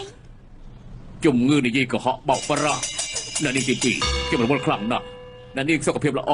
ចង់រីកសាច់ជាមួយខ្ញុំផងអីសូមលីហើយ ហើយលោកគ្រូចុកសិន អ្នកនាងទី2មិនក៏ធ្វើអញ្ចឹង ការប៉តែអាការៈដែលខ្ញុំនិយាយមិញនេះគឺជាមិត្តខ្ញុំម្នាក់ទេដោយសារគេមិនចង់បង្ហាញសាវតាមិនអញ្ជើញគ្រូពេទ្យទៅពិនិត្យដោយផ្ទាល់ទៅបានខ្ញុំប្រើវិធីនេះ អ្នកនាងទី2និយាយទីមើលអាការៈរបស់មិត្តអ្នកនាងនោះ គឺ មួយរយៈក្រោយនេះឲ្យតែខ្ញុំចូលក្បែរគេតាំងឈើដើមទ្រូងទៅជាពេញខ្លួនចិត្តសាថយចុះពេលជំងឺធ្វើទុកម្ដងហាក់ដូចជាធ្ងន់ឡើងរឿងនេះឲ្យតែចូលក្បាលជំងឺឬឡើយគេស្រឡាញ់នាងមែនទេ ស្រឡាញ់រាជពេទ្យលោកចូលមើលការទូទាយឬក៏ព្យាបាលជំងឺ អ្នកជំងឺជាច្រើនជំងឺកាត់ពីចិត្តខ្ញុំត្រូវតែសួរឲ្យបាត់ច្រើន លោកអាចជួយបកស្រាយទេ បើជំងឺកាត់ឡើងដោយសារតែរំភើបចិត្តគឺអាចនិយាយថាជាជំងឺកម្រជួបនៅដែនដីឈីយានខ្ញុំមិនដែលធ្លាប់ឮផងគឺកាន់តែមិនដែលព្យាបាល ការប៉ັດគឺចឹងសោះរំខានដល់គ្រូពេទ្យហើយ បើនាងចង់ឲ្យគេល្អគួរតែនៅឲ្យឆ្ងាយពីគេ ជំងឺគេកម្រជួបពិបាកព្យាបាលមានតែរក្សាគំនិតជាមួយគេតែមិនធ្វើឲ្យគេឈឺចាប់ទេអ្នកនាងព្រិចបត់មកមើលអ្នកនាង ឈិញអើនេះយ៉ាងម៉េចហើយមិនស្រួលខ្លួនកន្លែងណា ខ្ញុំម្ចាស់មិនអីទេ ខ្ញុំសួររាជពេទ្យហើយរាជពេទ្យថានាងមិនអីទេប៉ុន្តែបើមិនអីហេតុអីបេះដូងឈឺចាប់ពិបាកទ្រាំខ្ញុំមិនទុកចិត្តទឹកឆ្លៀតមកមើលនាង ខ្ញុំម្ចាស់មិនអីទេខ្ញុំម្ចាស់គ្រាន់តែលេងសើច បាត់អីលោហើយឈិញអើតួនាងធ្វើអ្វីក៏ដោយខ្ញុំជឿថានាងមានហេតុផលរបស់ខ្លួនឈិញអើមានរឿងអីក្នុងចិត្តបើសិនជានាងមិនប្រកាន់ទេនិយាយទៅមើលខ្ញុំជួយចែករំលែកឲ្យ ថ្ងៃនេះខ្ញុំម្ចាស់មានមិត្តម្នាក់គេចិត្តស្រួលខ្លួនឲ្យតែខ្ញុំម្ចាស់នៅក្បែរគេតែដុំគេឈឺចាប់ហើយតែចាក់ពេញខ្លួនព្រមទាំងបាច់ញើសជប់ថ្ងៃមិនដឹងថាជាជំងឺអី មិនស្មានថាម្ចាស់បងមានជំងឺចម្លែកបែបនេះសោះឈិញអើទុកចិត្តចុះនេះជាបញ្ហាសុខភាពម្ចាស់បងខ្ញុំត្រូវលូកដៃខ្ញុំនឹងចាត់មនុស្សតាមស្រាវជ្រាវរកជំងឺបែបនេះ ហេតុអីខ្ញុំដឹងថាជាស្ដាប់ជាងវែង ធម្មតានាងមិនសូវចេញក្រៅមនុស្សចិត្តដិតនៅក្បែរមិនសូវមានច្រើនមិត្តភក្តិរបស់នាងស្រួលស្មានដឹងបំផុតជំងឺកម្រជួបកាលពីច្រើនឆ្នាំមុនប្រហែលជាមានកំណត់ត្រានៅក្នុងកាពីបុរាណនិយាយដល់កាពីបុរាណដំណាក់សៀវភៅនៅក្នុងរាជវាំងជាកន្លែងតម្កល់សៀវភៅច្រើនជាងគេនៅក្នុងដែនដីឈីយានប្រហែលជាមានកំណត់ត្រាប្រហែលថ្ងៃនេះខ្ញុំនឹងទៅដំណាក់សៀវភៅស្វែងរកអាការៈជំងឺម្ចាស់បងប៉ុន្តែត្រូវការពេលវេលាបន្តិច ខ្ញុំម្ចាស់អាចទៅដំណាក់សៀវភៅទេខ្ញុំម្ចាស់ចង់ទៅដាច់មើលដែរតែគ្នាខ្លាំងទឹកឆាប់រកឃើញ រឿងនេះ យ៉ាងម៉េច តាមច្បាប់ដំណាក់សៀវភៅក្រៅពីចំនួនកើខ្សែរាជវង្សណាកុងអ្នកផ្សេងមិនអាចចូលទេខ្ញុំរកវិធីនាំនាងចូលទៅក៏បានដែរ ប្រសានណាស់បើមិនចាំឲ្យគេចាប់អារម្មណ៍ទេបើយកគឺជាឱកាសល្អណាស់ ល្អណាស់ប្រហែលថ្ងៃទៀតខ្ញុំចេញនាងចូលរាជវាំងក្រោមហេតុផលជប់លៀនពេលនោះយើងរកឱកាសចូលដំណាក់សៀវភៅ ល្អ ព្រិចមកមិននឹកស្មានថាស្ដេចជីងវាងមានជំងឺចម្លែកសោះ នេះមិនសមជាជំងឺទេដូចត្រូវពើជាងអ្នកណាធ្វើទៅធ្វើពើពលបែបនេះដាក់ម្ចាស់បង បើកលេចមើលជ្រុងមកខាងទៀតបើព្រះម្ចាស់មានអាការៈបែបនេះមិនអាចនៅជាមួយនឹងនាងទី2បានទេវាអាចជាការល្អសម្រាប់ព្រះរាជបុត្រ កុំនិយាយទៅផ្ដាស់រឿងស្នេហាគឺជារឿងស្នេហាយ៉ាងណាគាត់ជាម្ចាស់បងខ្ញុំគាត់ឈឺហើយខ្ញុំក៏បារម្ភដែរតោះដំណើរស្ដេចជីងវាង ក្រាបទូល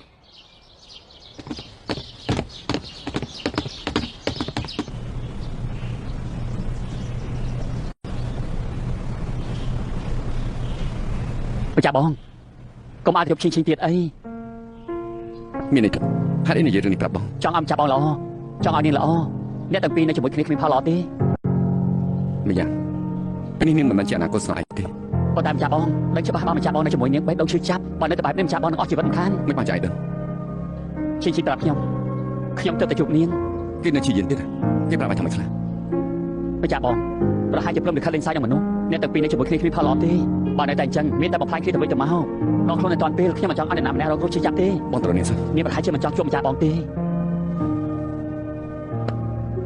បុរយានេះម្ចាស់បងថែរក្សាសុខភាពខ្លួនឯងល្អជាងសង្ឃឹមថាមានវិធីដោះស្រាយអាចជួយម្ចាស់បងបាន ចង់ជួបគេណាមិនបាននាងទៅមិនបានអាចធ្វើបាបគេបានពេលជួបគេនៅឆ្ងាយពីគេបន្តិចក៏បានដែរមិនបាននាងគ្មានសមត្ថភាពគ្រប់គ្រងខ្លួនឯងទេទោះជាមិនបានជួបយ៉ាងណាក៏គួរប្រាប់គេមួយម៉ានមិនមែនទេបាយហើយគេទៅបាត់ហើយ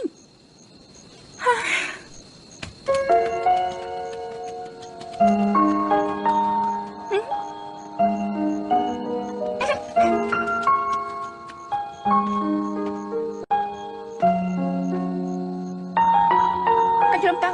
ហេតុអីក៏អញមកដល់ទីនេះរត់លេងប្រទេសប្រទេសកុំធ្វើឲ្យគេបារម្ភណា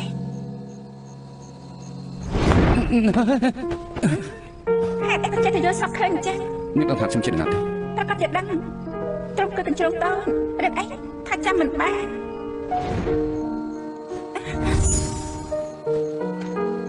យកចូលហើយមកទីនេះធ្វើអី នាងជាអ្នកចង់ជួបខ្ញុំហាត់នេះមិនទៅរកខ្ញុំ ខ្ញុំមិនចាំមិនអាចទៅរកត្រង់ទេព្រោះអាចធ្វើបាបត្រង់បានកុំលាក់បាំងទៀតអីខ្ញុំចាស់ដឹងអស់ហើយនឹងកុំអីស៊ីងទោះខ្ញុំមិនចាស់ស្រឡាញ់ត្រង់តែខ្ញុំមិនចាស់មិនអាចយកលេខថាស្រឡាញ់ធ្វើបាបត្រង់ទេ នាងមានចំណុចចិត្តបែបនេះមកពីណាកុំចិត្តទៅលើខកគិតថាភ្លៀងកុំចិត្តទៅជឿសម្ដីអ្នកតែគិតថា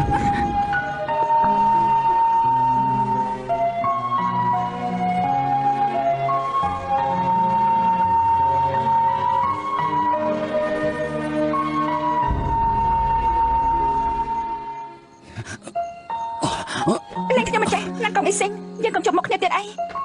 ឈិញ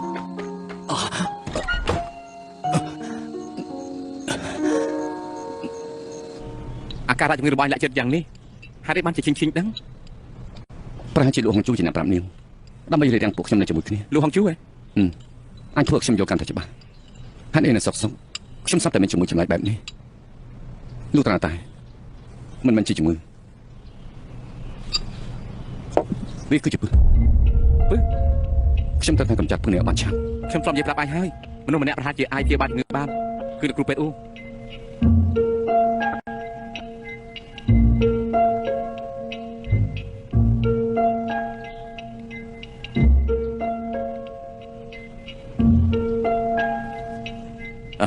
ណានកងមករយៈនេះសុខភាពរបស់ឯងមានបញ្ហាត្រង់ណាខ្លះ ខ្ញុំឧស្សាហ៍ត្រជាក់ពេញខ្លួនហើយនឹងអស់កម្លាំងនៅពេលដែលធំធ្ងរបេះដូងខ្ញុំឈឺចាប់ពីបាក់ទ្រាំណាស់ លោកគ្រូពេទ្យតើណានកងយ៉ាងម៉េចទៅ លោកគ្រូពេទ្យសម្រាប់ខ្ញុំមកចុះ ណានកងគេត្រូវពឹសត្រជាក់ជាតិពឹសនេះគឺនៅក្នុងខ្លួនឯងជាង10ឆ្នាំមកហើយគ្រាន់តែថ្មីៗទើបរើឡើងជាង10ឆ្នាំ ពឹសត្រជាក់គឺជាអ្វីទៅ ជាតិពឹសនេះកម្របានជួបណាស់អ្នកត្រូវពឹសមិនអាចមានស្នេហាបានទេពេលរំជួលចិត្តជាតិពឹសជ្រៀតចូលក្នុងរាងកាយម្ដងបន្តិចរួចសាយភាចេញមកអង្ប្រានចុងក្រោយអ្នកត្រូវពឹសគឺអាចជឿចាប់ដល់ស្លាប់ ស្លាយដល់ជាអាចរីករាយ ព្រះគុណពាសពេញជាយាន ព្រះគុណព្រះបញ្ជាយាន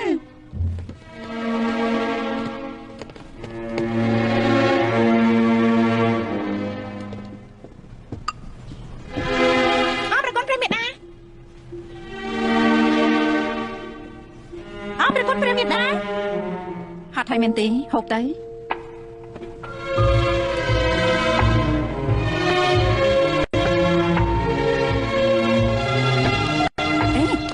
បត់ហូបមិនបានទេព្រះមេដាហេតុអីបត់ហូបមិនបាន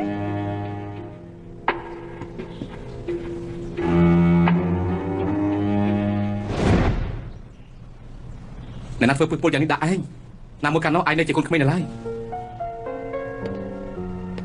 ខ្ញុំធំដឹងអីឡើងនៅក្នុងរាជវាំងអ្នកដាក់ពឹសមលើខ្ញុំមានតែម្នាក់ទេ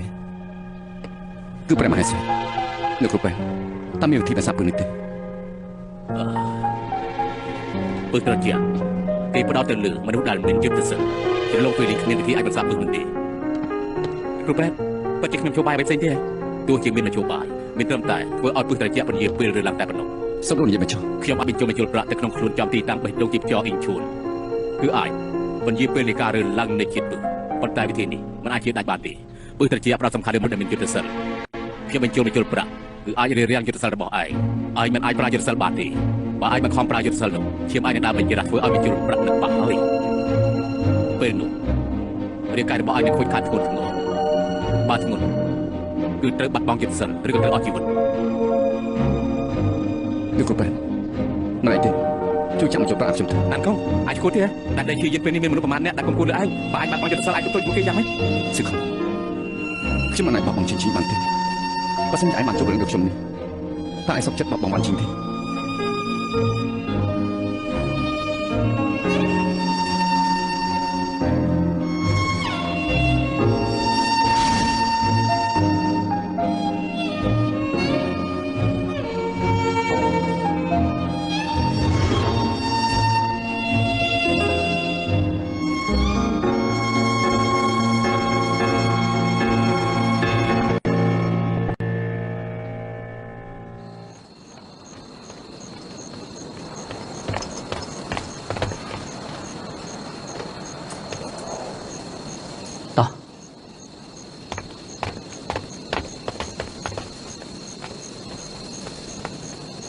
គឺកន្លែងនេះហើយ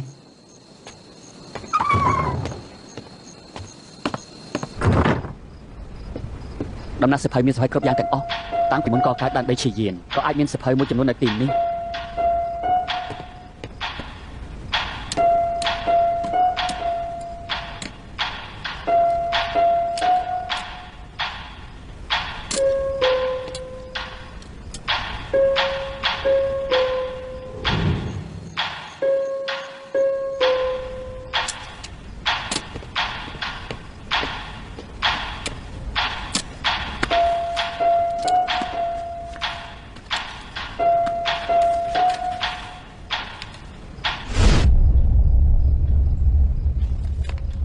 រកឃើញហើយហ៎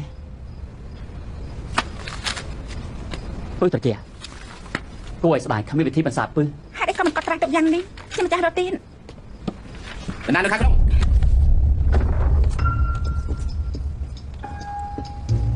អេទៅមកខាងក្នុងមើល តោះ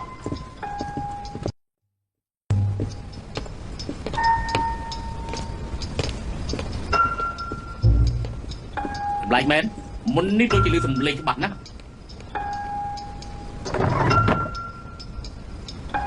តាក់ទៅវិញ ណែឈប់សិនពួកគេប្រហែលជានៅខាងក្រៅចាំបន្តិចទៀតទៅ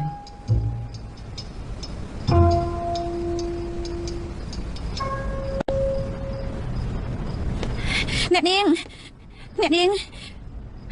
មុននេះអ្នកនាងទី2មកផ្ទះវិញមានបរិយាច្បត់ជួលមកទៀតហើយថាតែមើលហេតុអីអ្នកនាងទី2ចេះតែនៅជាមួយបរិយាច្បត់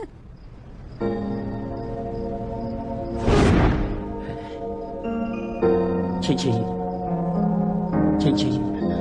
បរិយាច្បត់ខ្ញុំម្ចាស់អ៊ីនស៊ី ឈី ខ្ញ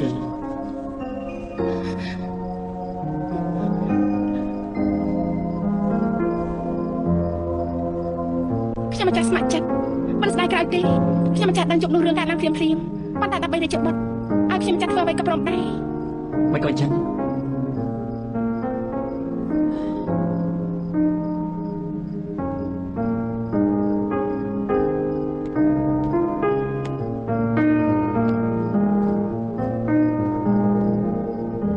អ៊ីនស៊ី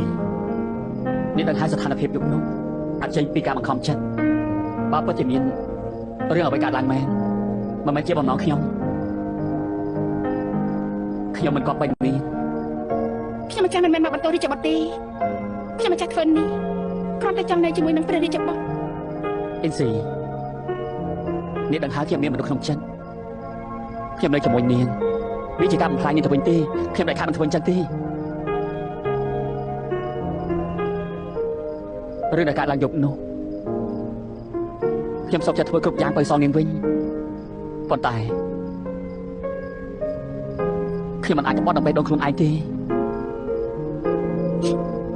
រាជបុត្រចង់បានន័យថាមិនទទួលយកអ៊ីនស៊ីទេ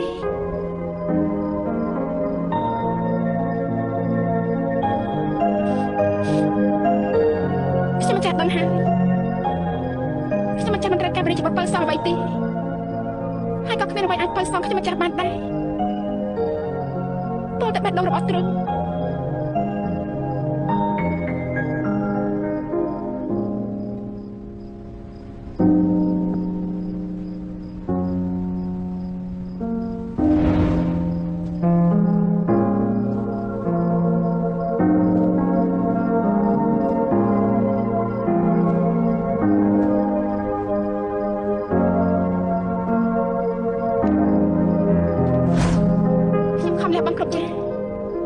ទទួលបានអ្វីទៅ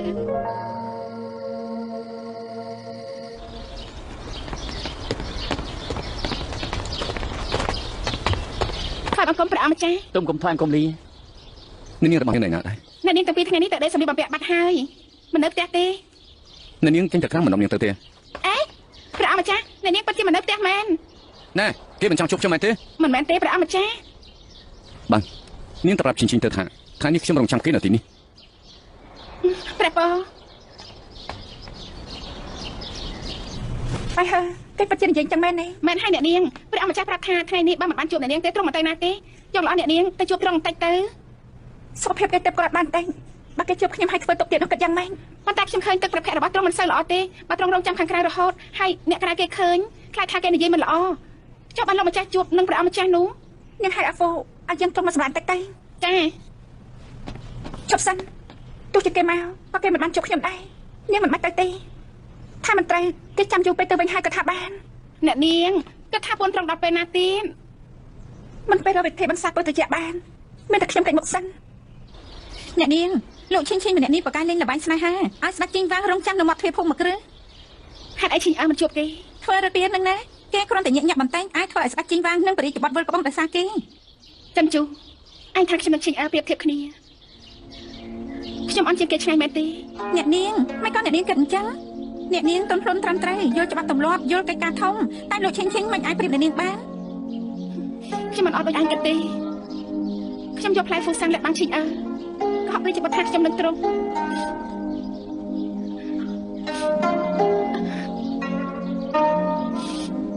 ខ្ញុំសឹងតែលេស្គាល់ខ្លួនឯងទៅហើយ អ្នកនាងសុភមង្គលជារបស់ខ្លួនយើងនៅពេលគួរចាប់ឱកាសយើងមិនត្រូវលែងដៃទេ ប៉ុន្តែខ្ញុំលាក់បាំងកិត្តិយសបាត់ទៅហើយយ៉ាងណាប្រតិបត្តិនៅតែមិនព្រមទទួលយកក្នុងផ្នែកត្រង់មានតែឈិញខ្ញុំមិនដឹងថាចំណុចណាដែលខ្ញុំធ្វើមិនបានល្អ អ្នកនាងនឹងបរិយាបន្នគ្មានរឿងលាក់លៀមអារម្មណ៍ស្មោះស្ម័គ្រគ្រប់គ្នាសុទ្ធតែបានឃើញផ្ទាល់ភ្នែកខ្ញុំយល់ថាបញ្ហានេះគឺការចេញពីអ្នកនាងទី2គេធ្វើឆ្អឹងទៅដឹងកដណ្ដើមយកតំណែងជាស្នំឯករបស់អ្នកនាង ប៉ុន្តែខ្ញុំយល់ថាឈិញគ្មានគំនិតបែបមិនទេ ខ្ញុំមកច្រើនបន្តែអ្នកនាងចិត្តល្អពេកចេះតែយល់បើចិត្តទៅលាដាក់អ្នកនាងទី2ទៅធ្វើឲ្យគេមានឱកាសវាយលុងអ្នកនាងចាត់ទុកគេដូចជាបងស្រីបង្កើតអត់ឲ្យគ្រប់រឿងប៉ុន្តែគេវិញមិនប្រកាសថាចាត់ទុកអ្នកនាងជាបងស្រីទេពីទៅដល់ធំមានរបស់អ្វីឆ្ងាញ់អ្វីស្អាតអ្នកនាងក៏ឲ្យគេមុនទាំងអស់គេទម្លាប់ឲ្យដៃមកបានភ្លាមទៅបានជាគេយល់ថាបរិយាបន្នជាកម្មសិទ្ធិរបស់គេ ខ្ញុំពិតជាយកចូលដល់គេពិតមែន ឥឡូវក្នុងផ្នែកបរិយាបន្នមានតែអ្នកនាងទី2អ្នកនាងធ្លាប់គិតទេបើគ្មានអ្នកនាងទី2បរិយាបន្នច្បាស់ជាត្រឡប់មកក្បែរអ្នកនាងវិញហើយ មានន័យថាម៉េច ធ្វើឲ្យគេបាត់ខ្លួនពីមុខបរិយាបន្នធ្វើអញ្ចឹងទៅ ចិត្តជលឹកជង្គង់ឯងដឹងថាឯងកំពុងនិយាយអីទេឈិញជាបងស្រីខ្ញុំមិនក៏ឯង អ្នកនាងចាំជួខ្លាចអ្នកនាងមានរឿងអយុត្តិធម៌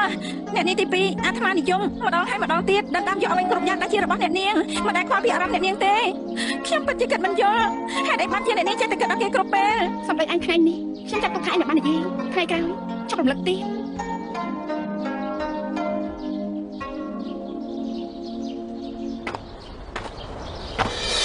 回首一眼，如梦三千，拨乱了心弦。此生遇见，结下夙愿，却爱得蜿蜒。辗转于你眉目间，画不下句点。可叹世间为怜悯眷恋。若你温度可融化霜雪，怎奈何相拥心似箭？眼看思念带走了时间，还任由你渐远。相逢一场梦，终落空，只怕爱为我面对极尽间，执念化作霜雪。 มันผัดมันหอบมันไอ้กรอบบ้าไปเถอะไอ้แค่ซาแต่ดำหนักตาจริงบ้านให้เซลล์ตินนี่ยังไงก็ใจน้ำละมันจะถลอกกันเป็นได้ ចាអ្នកនាង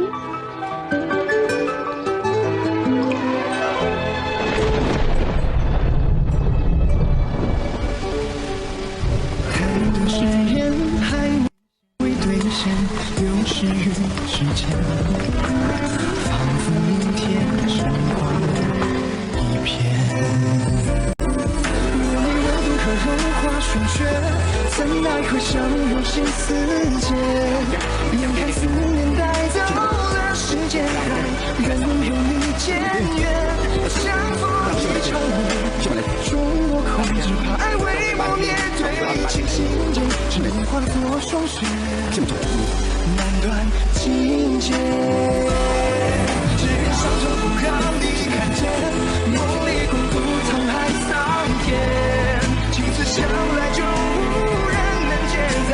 这纷繁世间，相逢一场梦，终落空，只怕爱为我面对尽心间，执念化作霜雪， ไปเถอะ 难断。 នាងថាទៅមើលគេបន្ទោខ្ញុំដែរទេ ខ្ញុំយល់ថាព្រះអង្គម្ចាស់មិនបន្តអ្នកនាងទេតែទ្រង់ច្បាស់ជាខូចប្រតិទេវតាអយុត្តិធម៌មែនអ្នកនាងរកបានមនុស្សជាទីស្រឡាញ់បែរជាឲ្យទ្រង់មានជំងឺបែបនេះចង់ជួបគ្នាក៏ជួបមិនបានគួរអាណិតណាស់ ពេលនេះរកវិធីបន្សាបពើឲ្យបានសិនទើបអាចជួបគ្នាបានបាយហើជួយផ្ដាំទៅសៀវអូឲ្យគេមកថែប្រាំម្ចាស់ឲ្យបានល្អណាស់កុំឲ្យទ្រង់ទាំងក្រៃម្នាក់ឯងនឹងរៀបចំអាហារមានថ្នាំបំពេញសុខភាពផងចាខ្ញុំទៅប្រាប់ភ្លាមម្យ៉ាងទៀតជួយប្រាប់ថាថ្ងៃក្រោយកុំរកខ្ញុំទៀតខ្ញុំម្ចាស់ថាស្រឡាញ់ព្រះអង្គម្ចាស់លោកឈៀងឈៀងស្រឡាញ់ណាស់កងអេស៊ីស្ដាប់បានហើយណា ណានកងអេស៊ីក៏ស្រឡាញ់ឈិញដែរស្រឡាញ់លោកអ៊ីឈីង អ្នកនាងកុំគិតច្រើនពេក ប្រាំម្ចាស់មកអញបណ្ណាបណ្ណៃមិនបានជាមកគៀកខ្ញុំទេម្សិលមិញវាយខ្ញុំសន្លប់ខ្ញុំមិនតាន់ជម្រះបញ្ជីផងនៅមក20ខ្ញុំទៀត ប្រាំម្ចាស់ម្សិលមិញខ្ញុំគុំធ្វើតាមខំចិត្តគ្មានជំរឿនអ្វីផ្សេងព្រះសុខភាពត្រង់មួយរយៈនេះមិនល្អម្សិលមិញឈរនៅមាត់ទ្វារពុំមួយគ្រឹះមួយថ្ងៃខានទាំងទៅទៀតទៀតជួខ្លួនធ្វើអំពីដៃគង់តែរលំទេប្រាំម្ចាស់ហាត់អីទុំខ្សោយយ៉ាងនេះសូម្បីទុំគុំក៏អាចវាយសន្លប់ឬមួយក៏យុទ្ធសាស្ត្ររបស់ទ្រង់ មកគុំតែខ្ញុំចង់យុទ្ធសាស្ត្រខ្លួនឯងស្មារតីនៅមានឱកាស ទ្រង់ចង់យុទ្ធសាស្ត្រខ្លួនឯង មានតែធ្វើអញ្ចឹងទេទើបអញទៅស្កាត់ព្រឹត្តិជាអញនៅជាមួយឈិញបាទ ទ្រង់គ្មានយុទ្ធសាស្ត្រទៀតទេបើសិនមាននរណាមានបំណងមិនល្អទ្រង់ច្បាស់ជាមានគ្រោះថ្នាក់ សនស្លោអីមិនតែសាស្អីទៅហ៎ទោះជាព្រះអង្គម្ចាស់អញនេះគ្មានយុទ្ធសាស្ត្រក៏នៅតែខ្លាំងដែរ តែឲ្យទ្រង់មានបន្ទូលត្រូវ រឿងនេះមិនត្រូវប្រាប់អ្នកណាចដាច់ខានស្លាប់អត់ទេ អត់និយាយដាច់ខាត់អត់និយាយប៉ុន្តែនេះឈិញឈិញគ្នាវិញណាតាមមើលទៅមុននឹងក្រោយគង់តែនាងដឹងរឿងដដែល បើអញ្ចឹងអាចចូលរំជួបបាយទៅតាមប្រាប់នេះយ៉ាងម៉េចពីរឿងបាសាពុទ្ធចក្រនេះ មើលស្ថានភាពពីម្សិលមិញនាងម្នាក់មិនព្រមជួបទ្រង់ទេឥឡូវទ្រង់គ្មានយុទ្ធសាស្ត្រទៀតជួបនាងមិនបានគឺមានតែសេសមុទ្រទេ ហេគូក្បាលរបស់អញនេះមានប្រយោជន៍ដែរតា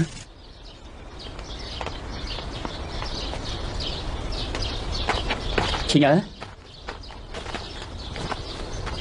ប្រតិបត្តិហេតុអីយាមមកទីនេះ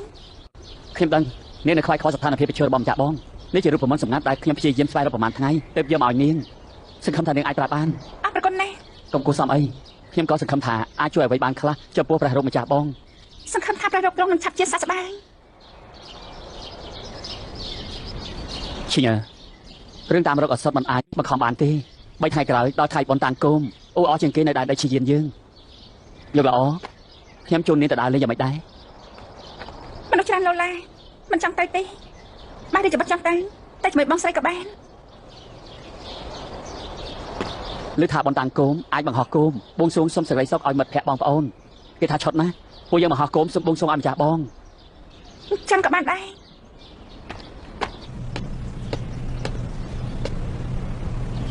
អ្នកនាងចិនជួមិនយល់សោះបរិយាច្បាប់ចាត់គេឲ្យយករបស់មានតម្លៃមកព្រោះតែសាច់ឈុំនៅមាត់ទ្វារភូមិគ្រឹះច្បាស់ណាស់ប៉ុន្តែអត់មកលេងអ្នកនាងដាច់មេត្តាមែនអីត្រង់ណីណាត្រង់នៅបន្ទប់អ្នកនាងទី2ឥ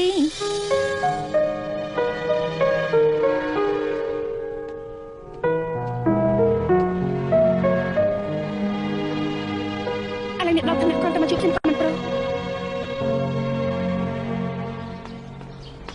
អាហ្វូបាយហើនៅដែរទេខ្ញុំមានសម្បត្តិមួយច្បាប់ផ្ញើជូននៅនាងទី2អូលោកម្ចាស់ប្រមាណថ្ងៃនេះផ្ដាំរួចហើយមិនឲ្យនៅនាងទី2នឹងបាយហើយចេញពីផ្ទះទេបើមានការបញ្ញាចាំខ្ញុំយកឲ្យក៏បានដែរបើអញ្ចឹងរំខានជួយយកទៅឲ្យបាយហើផងណាត្រូវប្រគល់ជូននាងដោយផ្ទាល់ទៅកាត់ចោអរគុណណាមិនអីទេ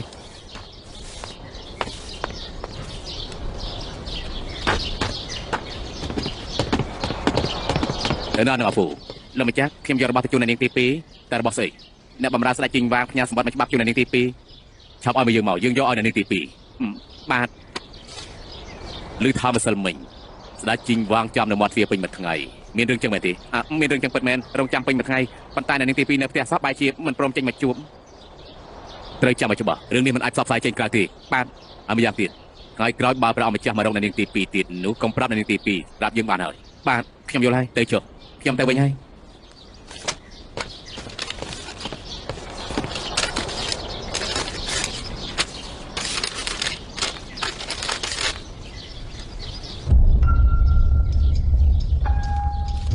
គេអាចបន្សាបទោះត្រជាក់បាទ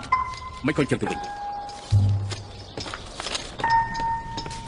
ព្រះមហាសី លោកម្ចាស់លួងបញ្ញាបញ្ញាចូលមកមានការអី គឺមកគុំមកថ្ងៃនេះគឺចង់សួររឿងពឹសត្រជាក់ មានបញ្ហាអីលោកនិយាយមកចុះ ព្រះមហាសីថាពឹសត្រជាក់កម្រនឹងបានជួបតាមមានវិធីបន្សាបពឹសដែរទេ បើជាពឹសគង់មានថ្នាំបន្សាប ថ្នាំបន្សាបពឹសតិចទោះបីមានតែពិបាករនណា សូមព្រះមហាសីជួយបញ្យល់ទូបង្គំផង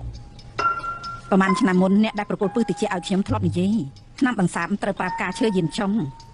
ផ្កាឈើយៀនឆុង1000ឆ្នាំទើបរីកម្ដងដុះនៅលើភ្នំខ្ពស់ចលង feeling គ្មានអ្នកណាធ្លាប់ឃើញទេកុំថាឡាយបេះបាន អញ្ចឹងទូបង្គំទុកចិត្តហើយ លោកម្ចាស់លោកហេតុអីក៏សួរពីរឿងនេះ ប្រហែលទូបង្គំគិតច្រើនពេកទូបង្គំបារម្ភស្ដេចជីងវាងរកបានវិធីបន្សាបពឹស លោកម្ចាស់លោកកុំគិតច្រើនពេកពឹសស្ដាច់ជីងវាងគ្មានអ្វីបន្សាបទេសប្តាហ៍ថ្ងៃគេឆ្លុះបង្វេងនឹងលក់ឈិញឈិញអ្វីដែលរងចាំគេគឺការឈឺចាប់ដល់ចាំងនិងសេចក្តីស្លាប់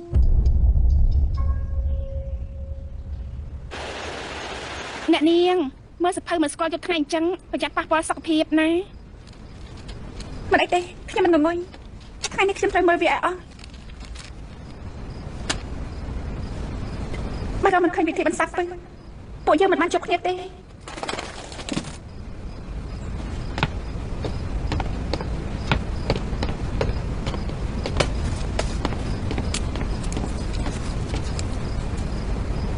យ៉ាងម៉េចនឹងប្រហែលថ្ងៃមុនខ្ញុំផ្ញើសារទៅលោកគ្រូសូមអត់ព្រៀងផ្លែហ្វូសាំងថ្ងៃនេះគាត់អត់ថា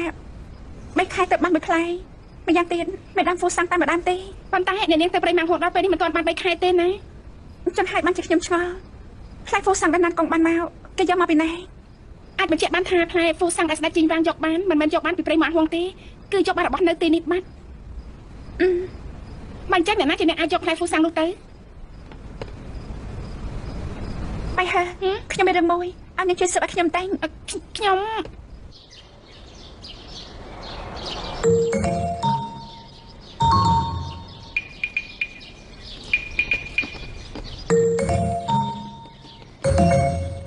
ចឹងម៉េចផ្អែមដែរទេ ផ្អែមណាស់ សេវអ៊ូខ្ញុំសួរលោករឿងមួយលោកត្រូវប្រាប់ខ្ញុំដល់ស្មោះត្រង់ សួរមក ថ្ងៃដែលស្ដេចជីងវាងយកបានផ្លែហ្វូសាំងមុនថ្ងៃនោះត្រង់ទៅកន្លែងណាខ្លះហើយជួបអ្នកណាគេ ថ្ងៃនោះត្រង់ដូចជាទៅភូមិគ្រឹះលក់ដល់អ្នកនាងធំ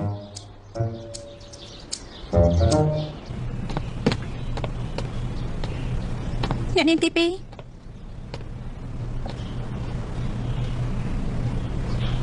បងស្រីខ្ញុំដឹងអស់ហើយដឹងរឿងអីរឿងផ្លែហ្វូសាំងក៏បងមិនបដោតែទេគឺខ្ញុំជាអ្នកធ្វើមិនពាក់ព័ន្ធអ្នកនាងធំទេមកដល់ពេលនេះហើយបងនៅនិយាយកុហកទេគឺបងជាអ្នកធ្វើហេតុអីមកចាំបងធ្វើយ៉ាងហ្នឹងឯងបានធ្វើអ្វីខ្លះឯងមិនដឹងច្បាស់ទេខ្ញុំបានធ្វើអីបានជាបងស្អប់ខ្ញុំយ៉ាងនេះខ្ញុំមិនដែលធ្វើបាបបងទេឯងនឹងរៀបចំចិត្តរៀបការនឹងគ្នាប៉ុន្តែពេលតាក់ទងស្ដេចជីងវាងឯងមិនចង់លេងតែអ្នកណាមួយទេឯងទៅជាលោកនំពេកហើយកាប់ពិតតែបងមកខ្ញុំបែបនេះឯងចង់ឲ្យបងមើលឯងរបៀបម៉េចចង់ឲ្យបងដឹងគុណឯងមែនទេឃើញឯងដណ្ដើមតំណែងឆ្នាំឯងដែលជារបស់បងឯងមិនចំណាយកម្លាំងអ្វីសោះអាចយកឈ្នះការប្រឹងប្រែងរបស់បងច្រើនឆ្នាំឬមើលបងអរគុណឯងដែលឯងដាច់ជាមួយរាជបុត្រប៉ុន្តែឯងនៅតែតាក់ទងគ្នាញឹកញាប់ធ្វើចង់មកដាច់ឯងពីឯងដដែលបងយកច្រឡំខ្លួនឯងខ្ញុំមិនដែលគិតចង់ទៅដើមរាជបុត្រជាមួយបងទេខ្ញុំសង្ឃឹមថារាជបុត្រមើលឃើញចំណុចល្អរបស់បងស្រីរឿងផ្លែហ្វូសាំងបងបានជាធ្វើហើយបងមិនស្ដាយក្រោយទេឯងអាចទៅប្រាប់ពុកនឹងរាជបុត្របានបងជួយមើលថែការពារខ្ញុំមកច្រើនឆ្នាំខ្ញុំជឿថាបងគិតមិនយល់មួយពេលខ្ញុំមិននិយាយទេបើបងស្លាញ់រាជបុត្រគួរទូត្រង់អាចចំហក៏ធ្វើបាច់យកមកយកបាត់យ៉ាងនេះឯងមិនគួរធ្វើទៅមើលថោកចិត្តយ៉ាងហ្នឹងទេ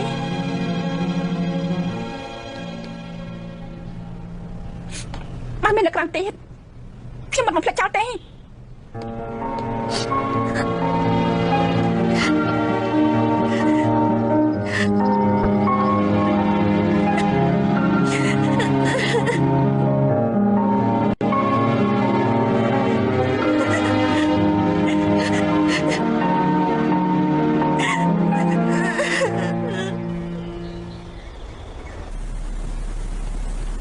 បាទឈិញខ្ញុំមកនេះចង់ប្រាប់នាងតបចិត្តសិល10 20 CE ប្រហែលថ្ងៃមុនខ្ញុំចាប់បានហើយ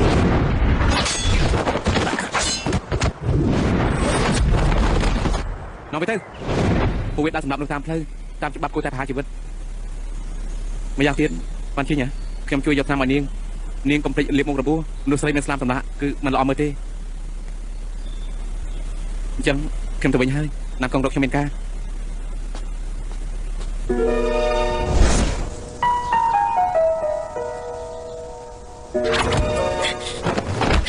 ឡើងដៃ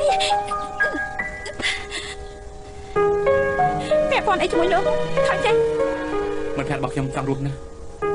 ប៉ុន្តែត្រូវស្លាប់ដោយសារតែជួយមនុស្សកុំបោះបង់ខ្លួនឯងដល់ងាយអី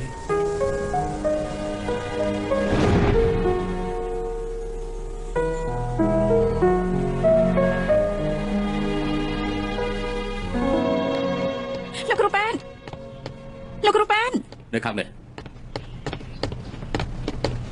អូនៅនាងវ៉ាន់ឈីមកលីយ៉ាងជិញគួយទៅនៅនាងវ៉ាន់ឈីមករកខ្ញុំថ្ងៃនេះមិនស្រួលខ្លួនត្រង់ណាមែនទេ ថ្ងៃនេះខ្ញុំមករកគ្រូប៉ែនមិនមែនមានបញ្ហាសុខភាពទេតែខ្ញុំមានរឿងចង់សួរលោកគ្រូប៉ែន អូ លោកគ្រូប៉ែនចាំទេ3ឆ្នាំមុនខ្ញុំធ្លាប់នាំតបមុខក្រហមម្នាក់មកទីនេះលោកគ្រូប៉ែនគេរបបពេញខ្លួនជួយមើលអត់គេផង នៅនាងម្នាក់នេះរបួសធ្ងន់ណាស់ប៉ុន្តែគេមានការតាំងចិត្តដាក់មេរោគតទៅទៀតទុកចិត្តយកគោលខ្ញុំព្យាបាលបាន អញ្ចឹងរំខានលោកគ្រូប៉ែនហើយ អេនៅនាងរបួសរបស់នៅនាងគឺត្រូវដាក់ថ្នាំឲ្យទាន់ពេលប្រយ័ត្នការសម្លាប់ណា មិនបាច់ទេអរគុណ តាមពិត3ឆ្នាំមុននារីម្នាក់ដែលទៅបញ្ញានោះគឺនៅនាងទេ កាលនោះខ្ញុំបាត់បង់មនុស្សជាទីស្រឡាញ់គិតថាបញ្ចប់ជីវិតខ្លួនឯងលោកគ្រូប៉ែននៅចាំបានទេម្នាក់ដែលខ្ញុំនាំមកព្យាបាលពីមុនជាអ្នកណា ប្រហែលថ្ងៃមុនមានមនុស្សម្នាក់មកសុំថ្នាំសម្លាប់ពីខ្ញុំទៅរដ្ឋាយកទៅឲ្យនារីដែលគេស្រឡាញ់ម្នាក់ដើម្បីលាបសម្លាប់ប្រហែលឆ្នាំមុនប៉ុន្តែមនុស្សស្មាថានិស័យអ្នកនាងនឹងគេជឿយ៉ាងនេះគ្រាន់តែច្រើនឆ្នាំមកទេគឺមិនដឹងរឿងទាំងអស់នេះមិនខុសទេ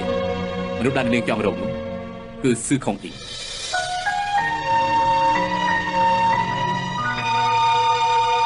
បាត់ពីគេមែន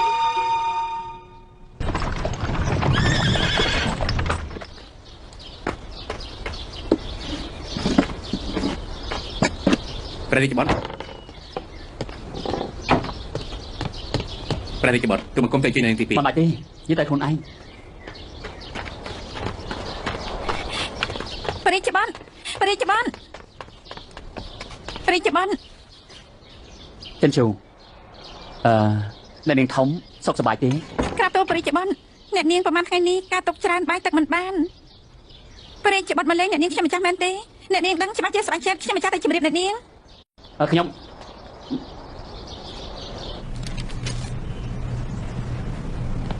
អ្នកនាងជប់មើលទៅបរិជ្ជបនយកមកហើយនៅមាត់ទ្វារភូមិគ្រឹះលោកបាត់មែនរកមកសួរសុខទុក្ខអ្នកនាងប្រកាសជាមកមើលអ្នកនាងបរិជ្ជបនប្រកាសជាដឹងប្រហែលថ្ងៃនេះអ្នកនាងអារម្មណ៍មិនល្អឆ្លៀតឱកាសបន់តាំងគុំណាត់អ្នកនាងដោះលែងមិនខានទេអ្នកនាងកុំឲ្យបរិជ្ជបនចាំយូរពេក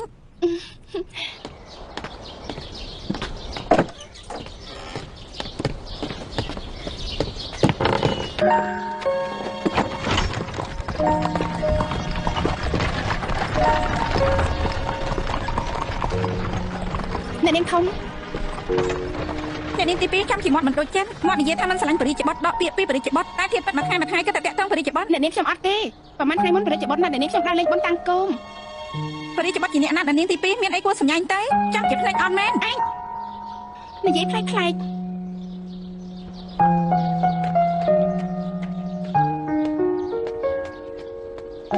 អ្នកនាង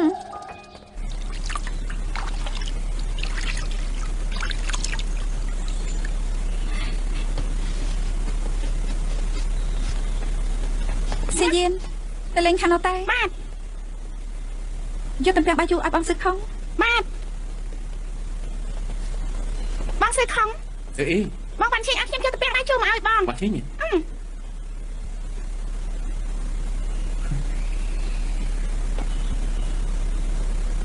ស្អីមកនេះបងបានឈិញសាច់ដាក់បងណា ប្រកាសហើយគាត់គិតថាបងហាត់នៅពេកឲ្យបងហូបតំពាំងបាយជូរសម្រាប់បន្តិចទៅ គេកំពុងជួយចិត្តទុកដាក់បងហើយ បងឆាប់ហូបទៅណែ ល្អ ឆ្ងាញ់ហ៎ ឆ្ងាញ់ណាស់ផ្អែមមែនទេមានអារម្មណ៍ថាបានឈិញធ្វើដាក់បងដូចជាខុសប្លែក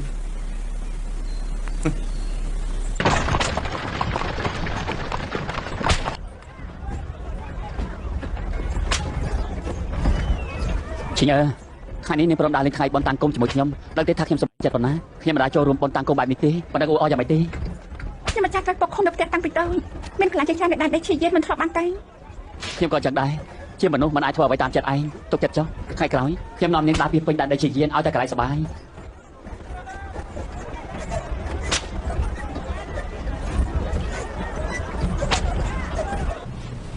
ហេតុដូចម្បានជានាងមិនឆ្លើយតបនឹងសម្បត្តិរបស់ខ្ញុំនាងមិនចង់ជួបខ្ញុំឬមួយក៏មិនជឿខ្ញុំ